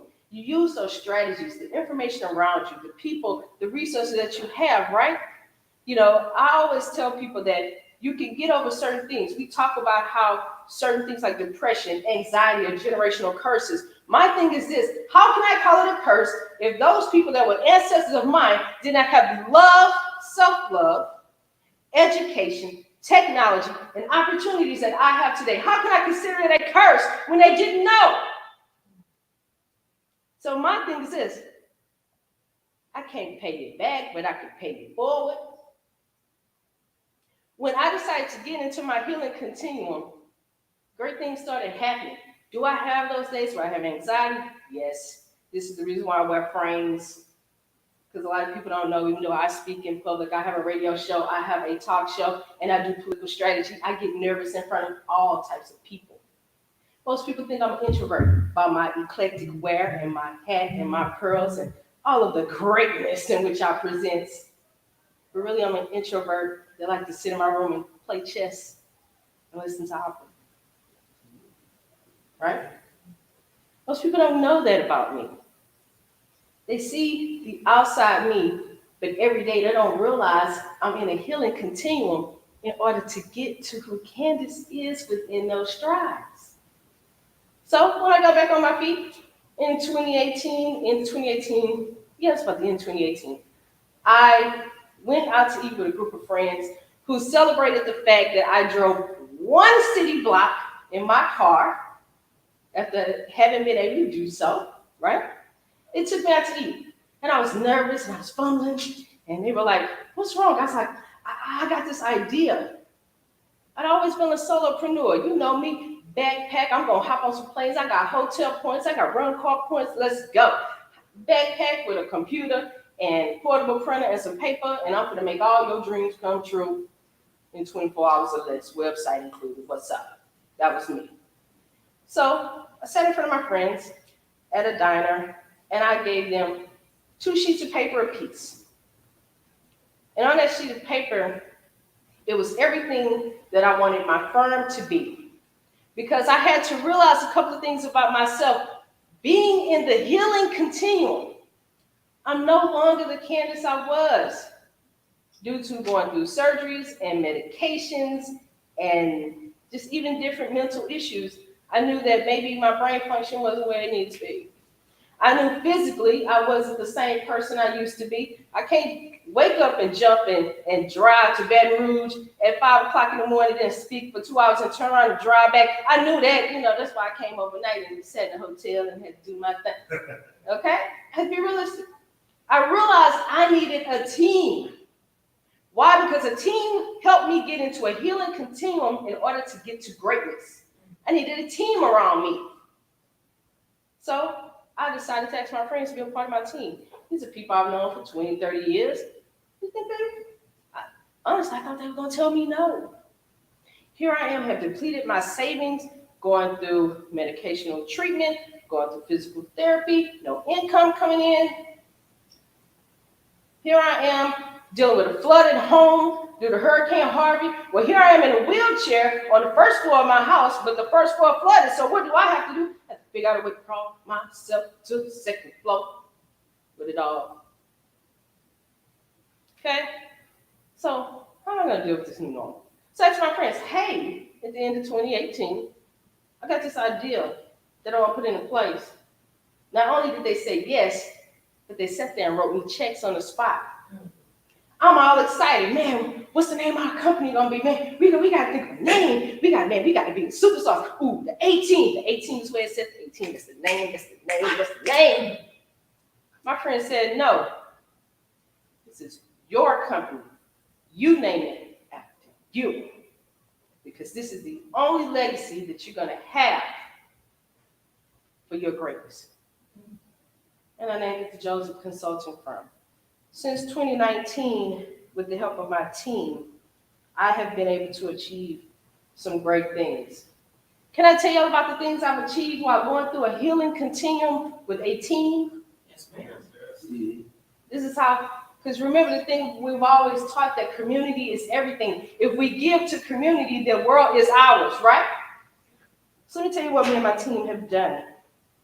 The Joseph Consulting Firm, these are awards individually and collectively that we have done. Awards given to the team has been 10. Those that have been given to me as an individual CEO is 15. Hosting engagements, I think I've done about 12 or 13. Speaking engagements, close to 20. Radio interviews where I was not the host, I'm on somebody else's show, that's about 20. Podcast interviews, 55. YouTube videos, 29. Podcast partnerships, where my firm actually paid for other people to be on the air and pay for their podcast. 4. Brand ambassador. I know, right? These hats don't, they did. All right, brand ambassador partnerships, 7. Lectures such as this, 27. I'm a contributing writer to 5 magazines and 2 newspapers. Over the last year, I've had 2 movie roles. Me as an individual, I've had 10 magazine write-ups. I am a member of 6 organizations and 2 sororities. I'm a founder of an organization in Houston. I own 5 brands. I have presented and won awards for 2 documentaries so far. As far as co-hosting duties on different shows, I think I've done about 6 or 7 different shows. And I'm a campaign manager for a candidate that's running for governor of Texas. I also do that as well. Who need your autograph? Yeah. In regards to interviews that I have done on the Business Knowledge Broker Hour, we have conducted 299 interviews in a year and a half. Those are free interviews. That's me highlighting people in the community like yourself that's doing great things, right? And it's the cool part about it. I videotape the interview and I give it to you. Why? Because as an entrepreneur, that is your first piece of marketing to get your brand out there. Yes, it is. When it comes to people that we've helped, we have hundreds. In 2020, my team decided, because first of all, I was getting a lot of phone calls when people was canceling contracts. Hey, Candace, it's COVID, I can't pay you. Hey, Candace, it's COVID, I can't do. I was like, first I was accepting the cancellation of contracts of services from companies. I was accepting that. And one day I woke up, middle of the night, and I text message everyone on my team because we're in a group chat. I said, hey, what's gonna happen is this, in 2020, we're gonna give it all away. I gave away every website, every consult, every app, every flyer, logo design, financial coaching, credit repair. I gave it all away. And in 2020, my team helped 286 entrepreneurs stay in business and not close during COVID. And now they are in a growth scale.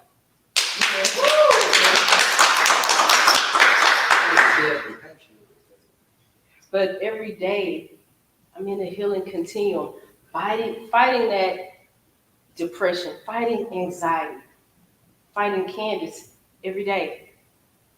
But I had to realize something. By healing myself, I can really heal people and help people and bring people to a place of peace. But I do it with great people, great organizations like NAMI. These are people that are in a community to give us the resources that we need to where every day we are a better person.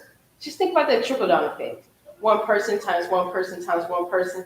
Do you know that you can influence the globe? Who knew that with a team in 2019, I would get awards from countries I didn't know anything about? I'm involved in organizations in regards to domestic violence, sex trafficking, human trafficking. Who knew that I would be given an award for helping refugees in France find housing? Who knew? Who knew that? I got awards from places I didn't even know had these things. I get phone calls and emails from organizations on a global scale. Who knew that I would speak to youth in India about women's empowerment? Who knew those things? But you can do anything if you get yourself into a healing continuum with your mental illness. You can achieve anything. The small way you do. Thank you. All right.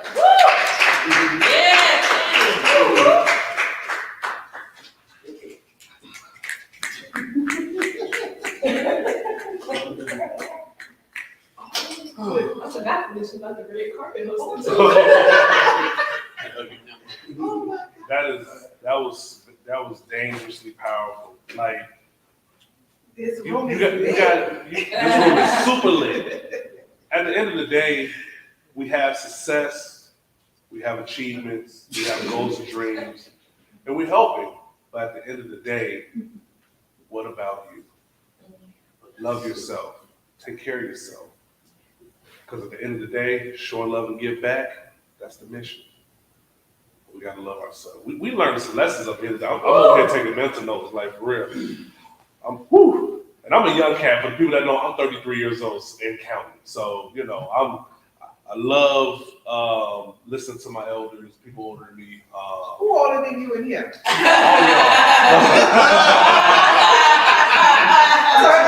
Look, I knew I was gonna get one.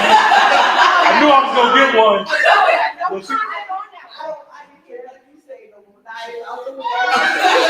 She got the kangaroo. Who you calling over? Oh my goodness. I love you guys. I love you guys. I knew I was gonna catch one. See, I'm sorry. I've been doing comedy for the past 11 years, so I'm a little bit of a professional. So, we're gonna bring NAMI Louisiana up here to do their thing because we've been shouting them out. Now it's time for them to shout themselves out and give us more information about them for the people in the back. For the people that's watching. And so far, this event been awesome. And after NAMI does their thing, we have our headliner speaker. So we're gonna get some treats. So welcome NAMI to Louisiana. Let's go.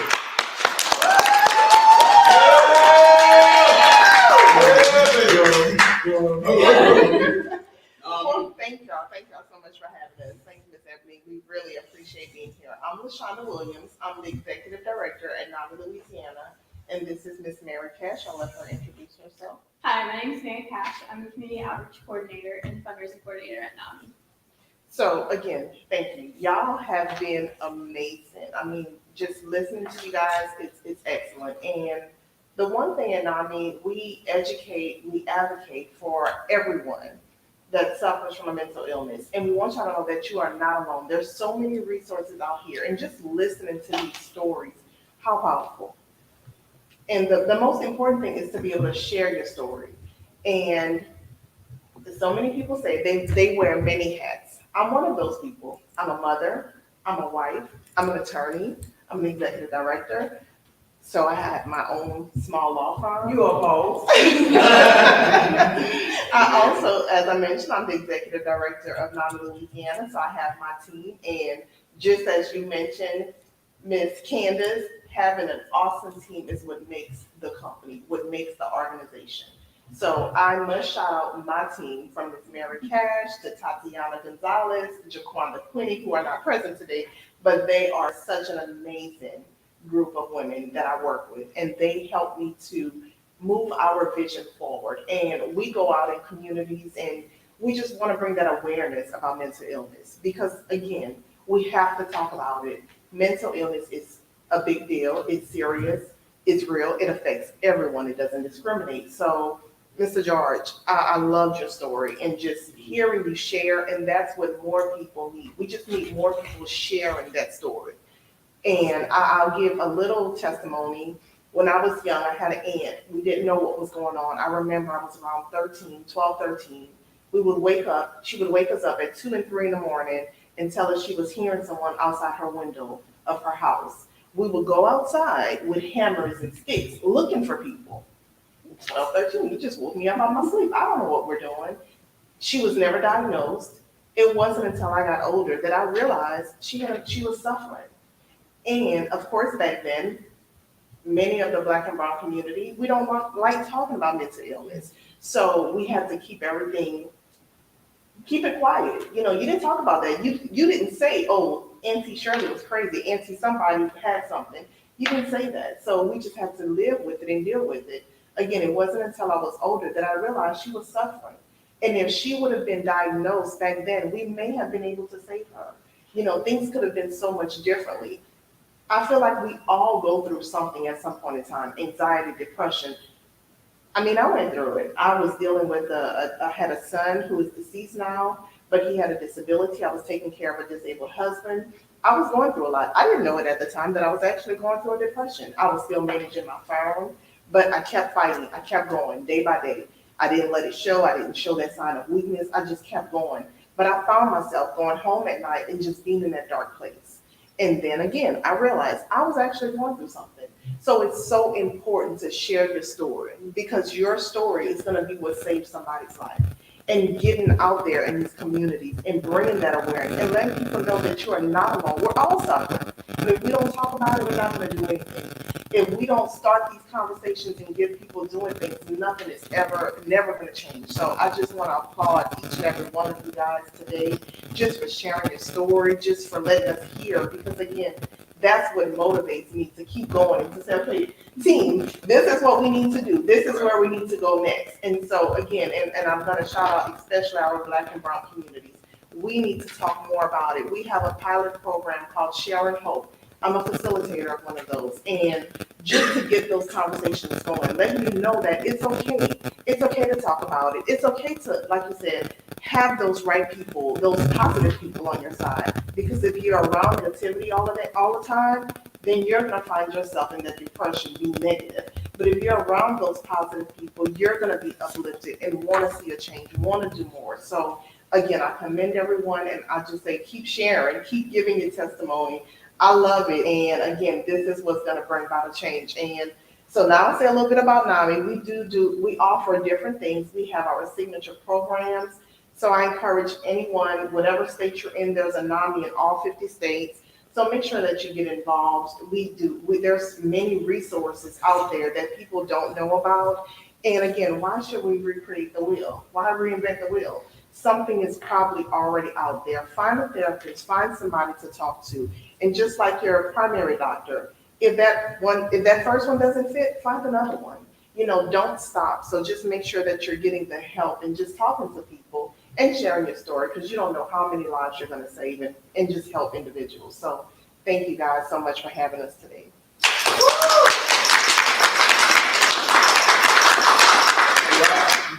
And I have completed my membership. Thank you, Ms. Candace. We truly appreciate it. So, and everything, and just to let you know that everything that comes to us, we make sure that we give back. We go out in the communities and we just work with individuals. We bring that awareness, just letting people know that mental health is real and it's nothing to be ashamed of. So like I said, we all suffer. We're all going through something, whether it's losing a parent, a family member, just anything, losing a job. At some point, we've all suffered from depression, anxiety. So just continue on. Y'all doing an amazing job. So thank y'all. Woo!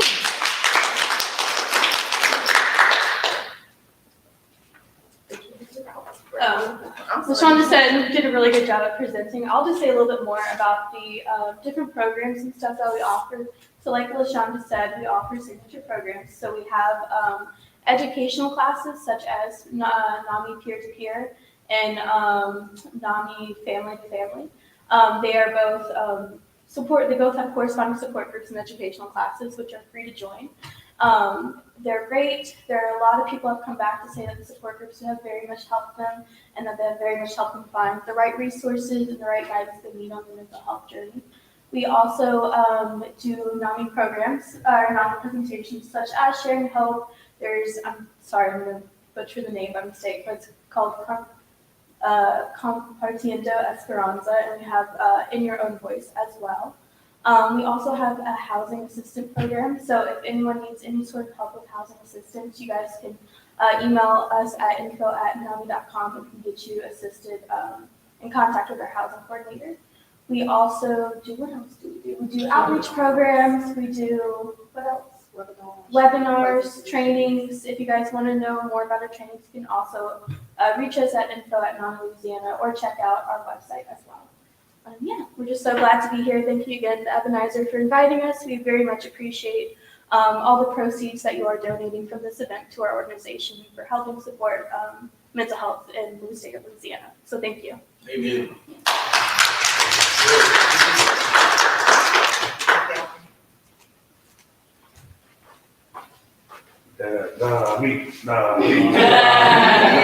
Yeah, I gotta find the one. You say it's in all 50 states. I definitely got to find the one in Chicago. It's probably slow up there, but it is what it is. But no, that was great. Before I bring our person that we came to see here, I want to share a little bit of story. She kind of knows about this. It's an inspiring story. Now my emotions coming out, right? Revealing. So, as I proclaimed earlier, that I've been doing the art of stand-up comedy professionally for 10 years. When I met the Ebonizer, it was through acting. She was looking for a lead role in a movie about her life, and one of my mutual friends was like, "Yeah, use Jeff. He's good." And she put me on as the lead. And when she was telling me her story about what was going on, and she probably explained a little bit more when she get up here, but basically I was playing the role of her fiance, and this fiance was pretty much dangerously narcissistic.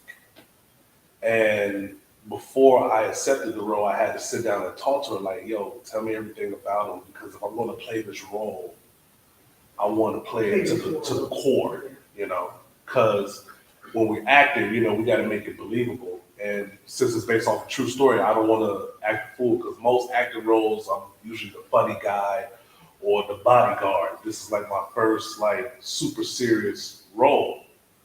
And later on along that lines, she was like, "Hey, you ever thought about doing music?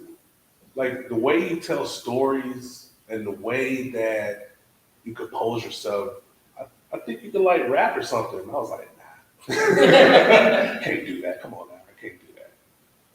And I thought about it. We were just in the studio and she was just playing some beats. And I was just, how sometimes you'll just freestyle something. You'll just say something.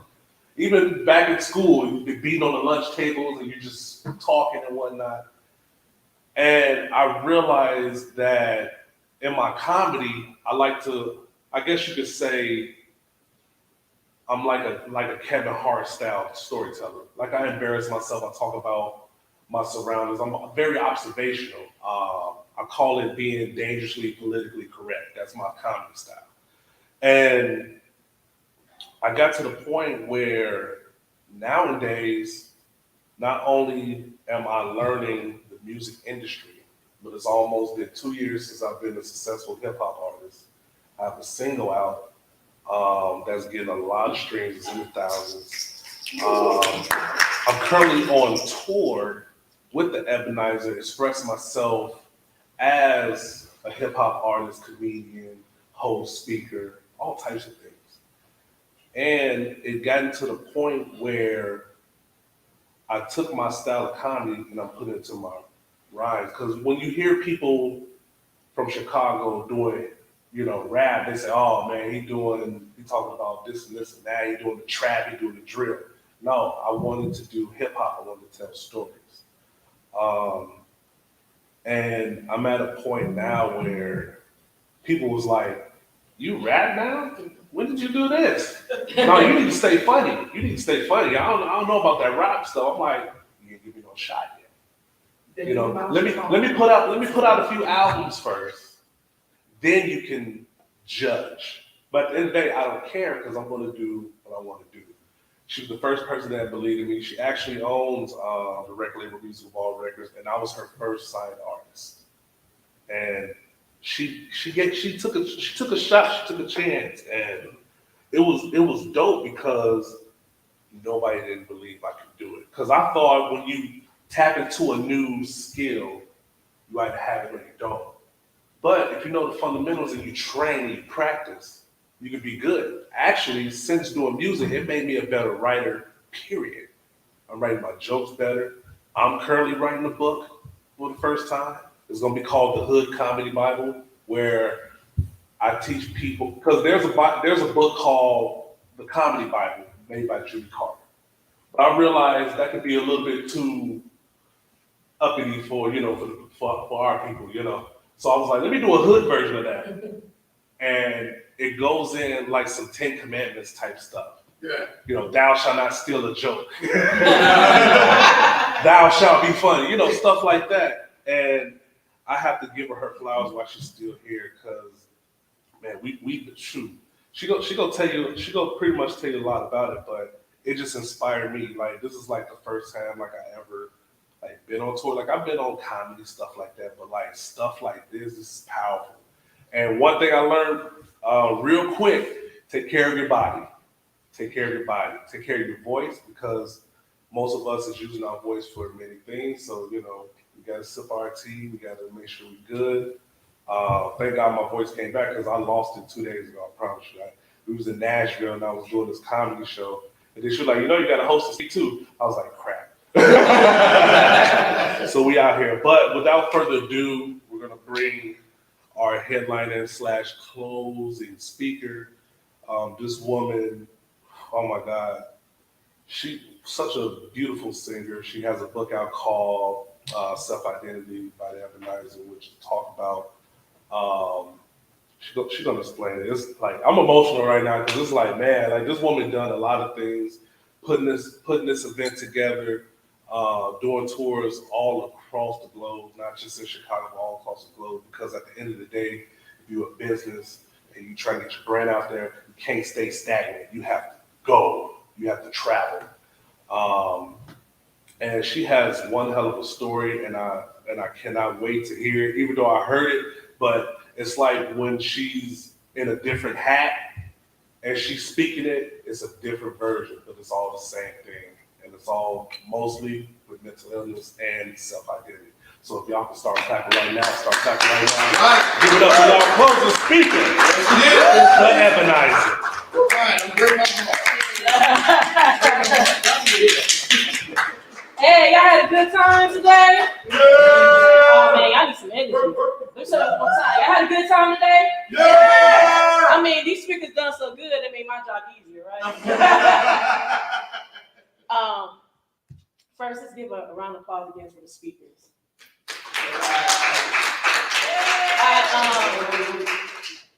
It just made me so emotional, because everybody that spoke, I just felt a piece of me in your guys' story. Losing a loved one. I lost my grandmother back in October to cancer. And everybody knows I love my grandma. That was like two peas in a pod. And when she passed, I didn't know how to deal with it. Because You know, grandma, that's grandma, right? Everybody went to grandma's house. So when she left, it was just like an empty space. And I felt that. So I just want to let you know that, man, I love you, sister. Because it's not easy to get over a loved one that you love so dearly. So when you talked about that, that just touched me. I was getting a little emotional because I was thinking about Lainey Lucky, because Lainey was something else. Everybody know Lainey. Lainey was something else. But I just want to commend you because you're doing so. I just love seeing our Black queens out here winning. You know, us Black women in the media, we get so much flack. You know, it's just so negative connotation when it comes to our image. But when I see you, Lakita, and Candace, I know that, man, it is time for us to take our power back and to show the world that we are more than just being ratchet, loving hip hop, but we out here doing great things. Curtis, man, Mr. Kerstride, oh my God, powerful. It's powerful. When you sat down, I said, oh, he about to preach now. He ran. Preaching, they had to go sit down, and then, I'm going to tell you a thing or two. Brought me back. And George. First of all, George, let's get a haircut for George, because he was streaming live over here. He's working.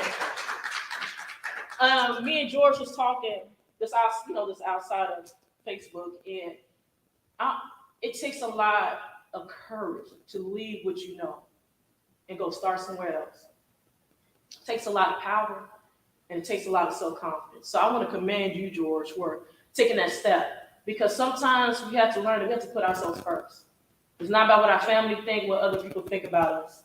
We got to put ourselves first, right? How can I love somebody else, encourage somebody else, motivate somebody else if I can't do that for me? It starts with you. I can't be a hypocrite. I can't tell you to believe in yourself if I don't believe in me. And this is why I'm doing this. I'm going to tell you something. Everything you see, this expensive room, out of pocket. This tour that we're going on is out of pocket. And I'm saying this because it's not about the money for me. When I decided to do this, now I was having a conversation with God. I said, God, me? You sure? Because the way my bank account set up, I don't know how we're going to make this happen. But he said, do it. And I'm glad I've been obedient. See, sometimes when God tells you to do something, stop worrying about how you're going to do it. Just know that he will do it. He will provide. And because of this, we made an impact today for the people that's here today and the people that's going to watch this. Through your pain, through your suffering, and through your trauma, there's joy and there's a testimony that's going to touch somebody else. I'm going to commend you all for being here, for taking the step and initiative to share your story. Because trust me, through your story, somebody else's lives is going to be changed. I want to shout out Ms. Diane for your tutoring. Let me tell you something. I wish I had you when I was in school, because I promise you, I wasn't paying attention. Even though I was a smart kid, man, when it came to that algebra and I said, why we need this? Algebra. What is that? I can remember this. But what you're doing is very important. Education is very important, especially when it comes to our Black children in our community. We do not take it seriously enough. So I commend you for what you're doing. It's needed, especially for adults, because sometimes our egos gets in the way and we don't want to say we need help. So I commend you for what you're doing. And NAMI, Louisiana, thank you so much for coming out and being with us today. I love you guys' missions. Actually, with this tour, we did connect with a NAMI in his city to donate. When I read you guys' mission, it just touched me. Because again, a lot of people are afraid to say that they need help, to say they're going through some things. And that was me. You know, in the Black household, oh, what's wrong with you? You'll be all right. What you crying for? You better wipe those tears out your face. Go ahead and clean the dishes like I told you to. Right? And I mean, I've done a lot of great stuff. I could sit here and tell you about all my accolades and what I've done. I've been singing since the age of 4. When I was born, my mom said I had such a big mouth, she knew I was going to use my mouth for something. And I just remember the joy that I felt when I was singing. We had a record player back when we used to have the cassette tapes in. I played the Lion King soundtrack. I played that, was all around, got my mama nervous, just jumping on the sofa, playing with the windows. and just singing. When I was in music, I was in my element. Nothing else mattered. But the problem was, I thought that if I just hone my talents and gifts, that's all that mattered. But I was wrong. Because I didn't take the time to know who I was, I didn't use my talents and gifts effectively. When I was 7, I joined Walk Women to Soul Church Chicago. It's a renowned gospel group. I sung with stars like Celine Dion, Nick Carter, Yolanda Adams. Been to award shows before. I was in R. Kelly's video, World's Greatest. I was the little big head kid around the circle because my head couldn't fit inside the rope, so I couldn't get into it. I seen all that, done all that. So you'll think, man, I done musicals and all that. All happening. I was in church, speaking, bring the word, youth choir, everywhere. So you'll think, oh, Ebony, she's all together, she's good. No, I wasn't. Because I was slowly doing all that stuff, but I failed to look in the mirror. And when I finally looked in the mirror, I scared myself because I didn't know who that was. And so people ask me, why are you doing this? Because the purpose of this and the key to mental health is to realize who you are. So I want you to repeat after me. Say, I am, I am, that I am, that I am, who I am, who I am, and nobody's nobody. gonna change me. No, but y'all said that a little weak. I gotta say with confidence, like I know who we are. Y'all know. Let's say that one again. Say, I am, that I am, who I am, who I am, and nobody's nobody gonna change me. will change me. So let me ask you a question. Do you know who you are? Still finding her. I ain't talking about your titles. I'm not talking about how much money you make. But who are you? I look at this world, especially social media. We live in a fast-paced world. Social media is like the new news. I don't have to watch Channel 9 no more. I find out everything on Twitter, Facebook, TikTok, and everything. But what I see is a world that's lost, out of control. People are losing their minds off of these worldly things. They lose their minds because of titles and materialistic things. To the point where people just don't know. They don't know. And I got caught up in that. I got caught up in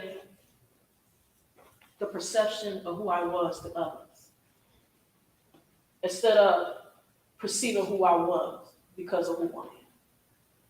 See, identity is the true composition of an individual. You can't run away from it. No matter how hard you try, you can't run away from that. You could hide it, you could try to bury it, but you can't hide your true identity. I had a conversation with God. I said, God, what's wrong with me? Like, who am I, God? Like, God, who am I? Like, you created me. God, tell me. You know what I had to do? Go back to the basics. I said this in my book. In order to start learning who I was, I had to start learning my mother and my father because their blood is in my veins. So I'm going to tell you a little bit about my parents. My parents, how old am I?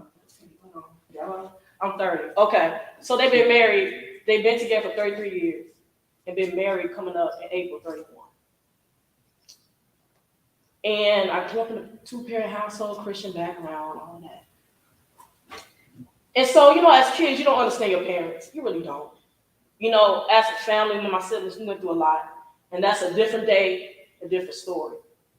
And I blame my parents for a lot of things. I'm like, if I was them, I want to do this and that. If I was them. But as a child, you don't know. But the older I got, the better I understood. So you know what I had to do in order to find who I was? I had to learn who Irvin was and who Merlin was. See, my mom, her grandparents, rest in peace to both my grandparents. They was married for 55 years before my granddad first passed. She was born in a 2-parent raising a family home, 7 kids. She's a middle child. That's why she's so spoiled. So I hope she ain't watching this. What I got from my mom is strength, endurance, and intelligent. My mama she could find a solution to anything, even when I didn't know there was a solution to be found. My mama has a good heart. Ambitious. I get a lot from my mom. But the negative thing that I got from my mom that I learned is that she allowed people to put her back on. She'll sacrifice her dreams, her aspirations, just so she can help somebody else. You say, what's wrong with that? That's a lot wrong with that. Because God didn't put you in this world to push your purpose back to what he gave you. And then I looked at my father. My father had a different situation. That's another story at another time, in another place. But he didn't have the close relationship with his father. Father just left my grandmother toward the family home, had a bad negative impact for the family for years. So my dad was young. They was like 25, almost 22, young. He didn't have no direction, had nobody. And at the time, like, we going through all this. But by the time my dad was like 30, he had 5 of us. I do not know. I'm 30. I couldn't imagine having 5 kids. I'd be up the creek somewhere.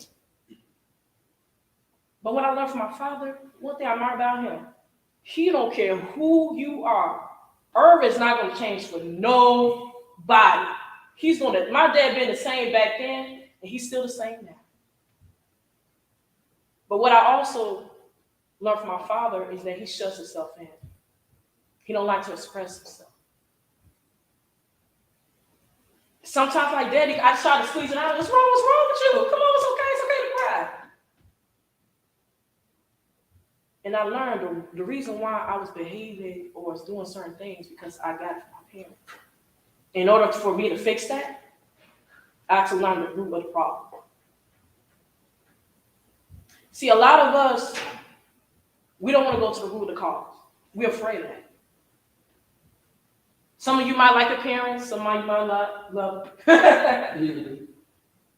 But I realized that's who make who I am. I can't change. Unfortunately, we can't choose our parents. But I got mad respect for them because they made the woman that you see today. And so I was sitting here thinking about my life. And I realized the most part of my life is that I was trying to please other people. See, for me, I was always the new kid. Switching schools. That's how I know everybody. Everybody know me. We went to schools, everybody. Jewish schools, Catholic schools, public schools, private schools. And I always felt like I had to fit in. It got to the point where I just felt so out of place, I felt invisible. Anybody read that book, The Invisible Man, that movie? Right? So I was reading that book, and I said, man, this man kind of smart. What he did was he found a way to change the body refractive index so it couldn't observe or reflect light, making him invisible. But see, here's what the problem went into. He didn't know how to reverse that back. So he was stuck in a state of invisibility. That's what happens when you try to change who you are. See, someone's trying to change the way you talk, change the way you walk, trying to change where you come from, trying to change who you really are because you don't want nobody to see. But what happens is when you do that, you cause yourself to be stuck in invisibility. Nobody is like you. It doesn't matter. Look, I'm not perfect. I got flaws. I'm telling you, I got plenty of them. But what I realized is that in order for me to get and stop being invisible, I have to warm it up. Start changing who I am. Start accepting everything. Because I don't know about you, but I'm pretty fly. Right? I'm all that is some and more. Somebody say that I am more than enough. I am more than enough. Come on now. You're more than enough. And what I realized that I'm not living my life for you. I'm not living my life for nobody. Because you know what? I only got one life to live. I was born to this world, Shanice Ebony Archer. I'm going to die by myself as Shanice Ebony Archer. And as long as I live, and as long as I am Shanice Ebony Archer, I'm going to walk this walk and walk this purpose that God's given me. And that's the attitude that each and every one of you must have. You are bad. You are more than enough. And then some. Walk that purpose and walk in the gift that God has given you. My dad said this. He said, Ebony, you don't want to know the true key to life? He said, I said, what is that, Dad? You know, my dad always preach. He a minister. I'm like, here we go again, right? I'm like, oh, here we go. Here we go. What this old man gonna say now? He said there's one thing that stuck with me. He said, Ebony, association brings on assimilation. I'm like, what? Wait, look at the dictionary. What is this? Like, what is this? Like, you say you try to be all big and stuff? Like, break that down to me in dumb terms. Basically, assimilation means that whoever you surround yourself with, you're going to start talking like them, thinking like them, behaving like them. So you say, well, Ebony, what does that have to do with mental health? A whole lot. A whole hell of a lot. Let me tell you something. I want to be wealthy. If you want to be broke, raise your hand. No, nobody want to be broke. Okay, that's what I thought. So if I want to be wealthy, well, I'm trying to hang around broke people that can't rub two pennies together. It don't make sense, right? If I want to be an entrepreneur, but I have people that don't want to be their own business, why would I hang around? You are whoever you surround yourself with. So the problem is that I was surrounding myself with people that didn't believe in me. I was surrounding myself with people that was negative, that was depressed. And I'm sitting here like, why am I depressed? Well, I'm thinking negative. Stop surrounding yourself with people that you know don't like you. You know that. And the problem is, we know that people don't like us, and we still try to prove ourselves for what? See, I got the secret. So I was just sitting here thinking to myself, I talk to myself, because, you know, me conversating myself is really good. I don't know about you, but I do talk to myself. And I was sitting here thinking like, okay, how can I better my mental health? In order to build my mental health, I got to surround myself with people that's going to get me where I need to be. But how do I do that? Because people say, oh, change your surroundings. How do you do that? So I came with this formula. If you read my book, it's called A Classification of Relationships. What I learned in life, there's 3 types of people in your life. That's people below your level, at your level, and above your level. And you are as successful as much time you decide to hang with these 3 types of people. So we're going to break it down. People below your level. It doesn't mean that you're better than them. These people are like maybe your mentees who that look up to you, follow you, or want to be where you are in life. So you want to spend around 15% of your time with them, right? Because it's good, like you said, to give back. We got to give back. We got to pay it forward, right? Because somebody has to show us and lead the way. But you can't spend too much of your time with them. You know why? Because some of them are haters. Someone just want to pull you down, want to weigh you down your problems. You ever been on the phone with somebody, and every time you talk to them, they never got nothing good to say. They always depressed. They always got, oh man, Pookie and them about last week. Oh man, I'm about to get kicked out of my house. Or man, I'm like, you never got any, did you get a new job? You know what I mean? They always got something bad to say. I'm like, yeah, you got more problems than I can help you with, right? So that's why you only want to spend 50% of your time with people below your level. 35% of your time should be people at your level. These are people that I call friends, associates, people are at the same level or place you are in life. Only reason why you should only spend 35% because a lot of times these people are just complacent. They're cool with what they're at. They don't want to grow. They don't want to go beyond. And I know about you, but I want to get as far as I can get in this life. So you should spend 35% of your time. But that 50%, you have to spend with people that's above your level. You know why? Because I mean, you got 50% of their time spent with you. So these are people I was talking about I want to be wealthy. I want to hang around people like Jay-Z. I want to hang with people like, Bezos from Amazon, because he's killing out here, right? Those are the type of people I want to be because that's where the level I want to be at. So in order for me to better my mental health, I realized that I was depressed. I was going through these things because who I chose to surround myself with. Understand that everybody's not going to go with you on your journey. Everybody don't believe in you. Matter of fact, it's a lot of people on your journey that's going to stop you. They don't want to see you succeed. It could be your own family members. The people you have to call friends could be silently trying to get your downfall, praying for your downfall. Self-identity is important. When you know who you are, you're not going to let nobody stop you. or change who you are. I was talking about my grandmother earlier. Now you think I showered head to toe? My grandma, I'm telling you, she had the Sunday hat, she had the purse, she had the shoes, everything matching. Then my granddad, she had my granddad shower too. She felt so good. She said, "Oh, shuck it," when she was feeling herself. But one thing about my grandma, she fed the whole community. I mean, she fed the whole community, all the kids off the block, and she used to cook. And you know what? She used to make me and my sister cook all along with her. We'd be up all night. I'm like, Grandma, I'm getting tired of whipping this cream. I'm getting tired of baking these cakes. Grandma, why are you doing this? Come on, you torture what I do. I'm sorry. I won't do it anymore. I said, Grandma, why you do this? She said something that was profound to me. She said, Ebony, this is my purpose. I love doing this. She said, I believe God put me on this earth to help everybody else, to feed people. When she said that to me, I shut up instantly. I realized the key to my mental health was purpose. Somebody say purpose. Purpose. Purpose is the true intention of why something or someone was created.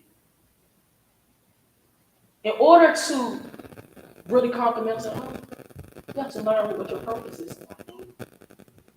See, all these celebrities, they think that their purpose is acting in movies. That's not their purpose. That's why most of them going half crazy. Because they got all this money. You think they got all this money, this wealth, this fame that they have? They hurt. That's why most of them want to commit suicide. Going crazy, turn to drugs. Because you know why? In order to learn how to use your talents and gifts effectively, you have to know what's your purpose. I learned the true definition of purpose from my pastor. Now, I'm Kojic, Church of God in Christ. Everybody know, you already know. You already know. Church every day. I mean, Sunday school, Sunday morning service, then the second service, and then we went to eat, and we went to the third service, then we had convocation and Bible school and Bible study. I'm like, Mama, do I have to go to church again?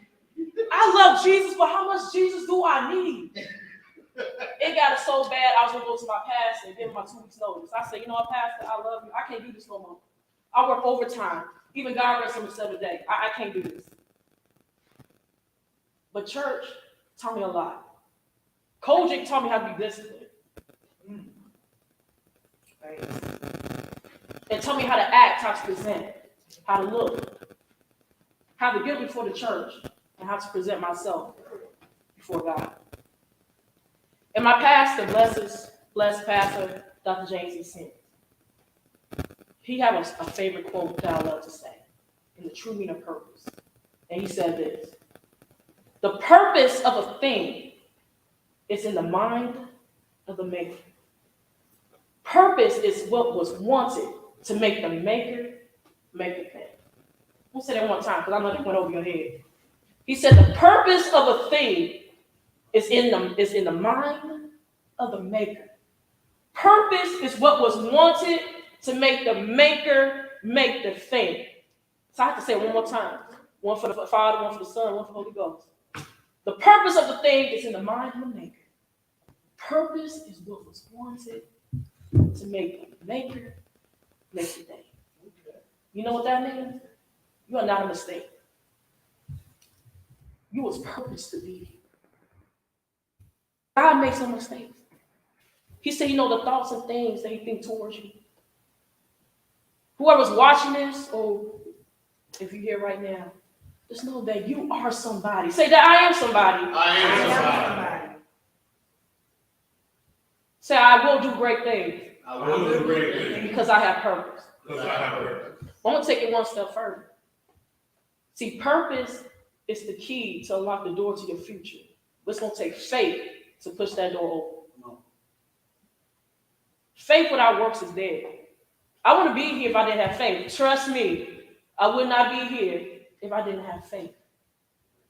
But I know my purpose, and my purpose is to inspire and motivate.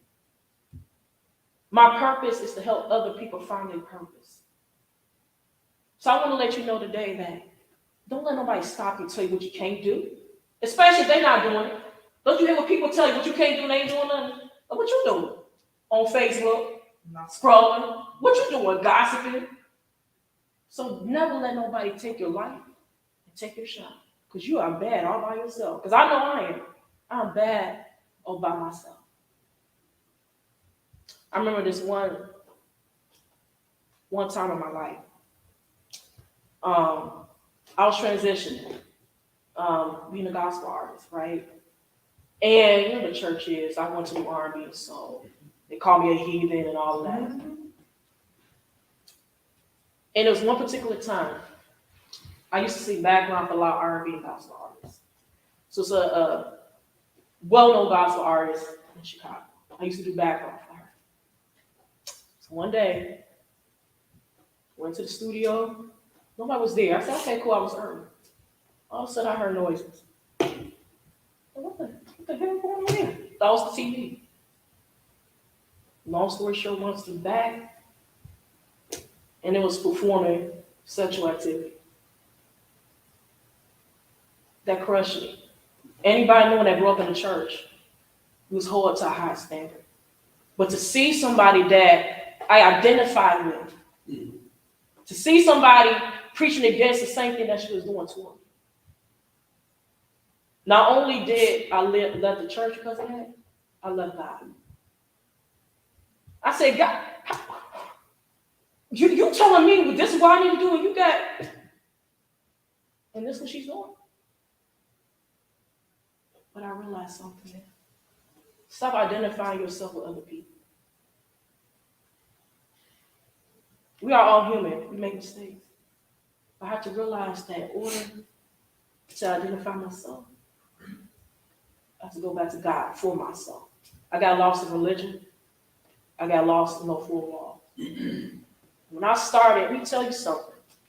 Doing this right here is not easy. You don't know people's going to receive it. You don't know if people going to support it. But one thing, I don't know if you believe in God or not, but find that higher power, whatever it is. Because I tell you, because of the power of God, and I'll be here all day telling you about my story, how I almost committed suicide because I felt like I wasn't worth it. I was taking pills, taking a whole bottle of Tylenol pills because I felt like I wasn't good enough. All my life I thought I wasn't good enough, I wasn't pretty enough, I wasn't skinny enough. I never felt like I was enough, no matter what I did. Let me tell you something. When I found faith and I actually developed that relationship with God, nothing else matters. My life made a whole U-turn. So don't tell me what you can and cannot do, because I'm a true testimony that when you truly find out your purpose and you truly find out who you are, nobody is going to stop you. So today I commend each and every one of you guys. Because you know what? You are important. You are all of that and then some. So thank you. Thank you for being part of this bigger movement. It's bigger than us. It's bigger than me just showboating and saying I'm doing something. I'm telling you, man. Me and Jeff, when we get paid, $0, right? But we still out here doing it. This is what's needed. You didn't have to be here today, but you are. And for someone that thought she wasn't enough, look at me today. And it's still a journey. It's a continuous journey. I'm still developing and learning who Ebony is. I want to let you know, we got this. You got this. And don't quit. Keep going. Don't stop. Get it. No, I was kidding. I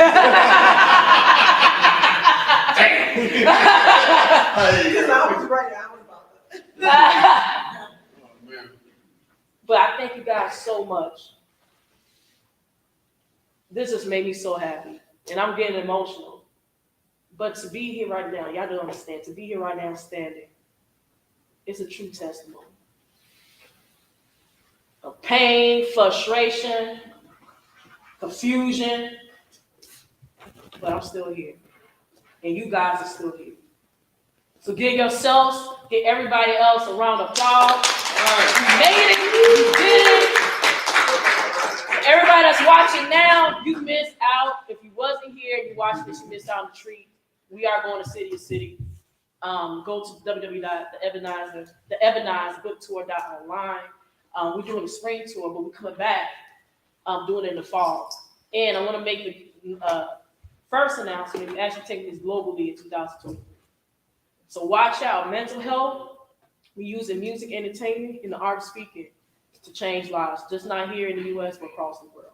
So join the movement. You see what happened here? Look, this is only the beginning. So make sure you go to www.theebonizedbooktour.online if you want to be a part. Thank you guys so much for being here. I love you guys. Oh my God. God bless you. Oh, that's it.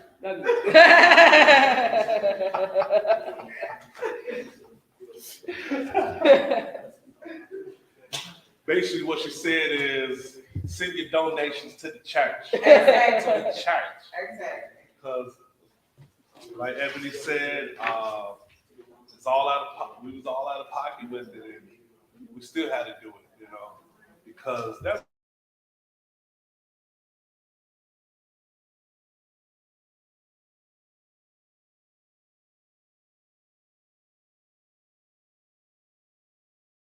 help. You know, don't be afraid. There's a lot of organizations such as NAMI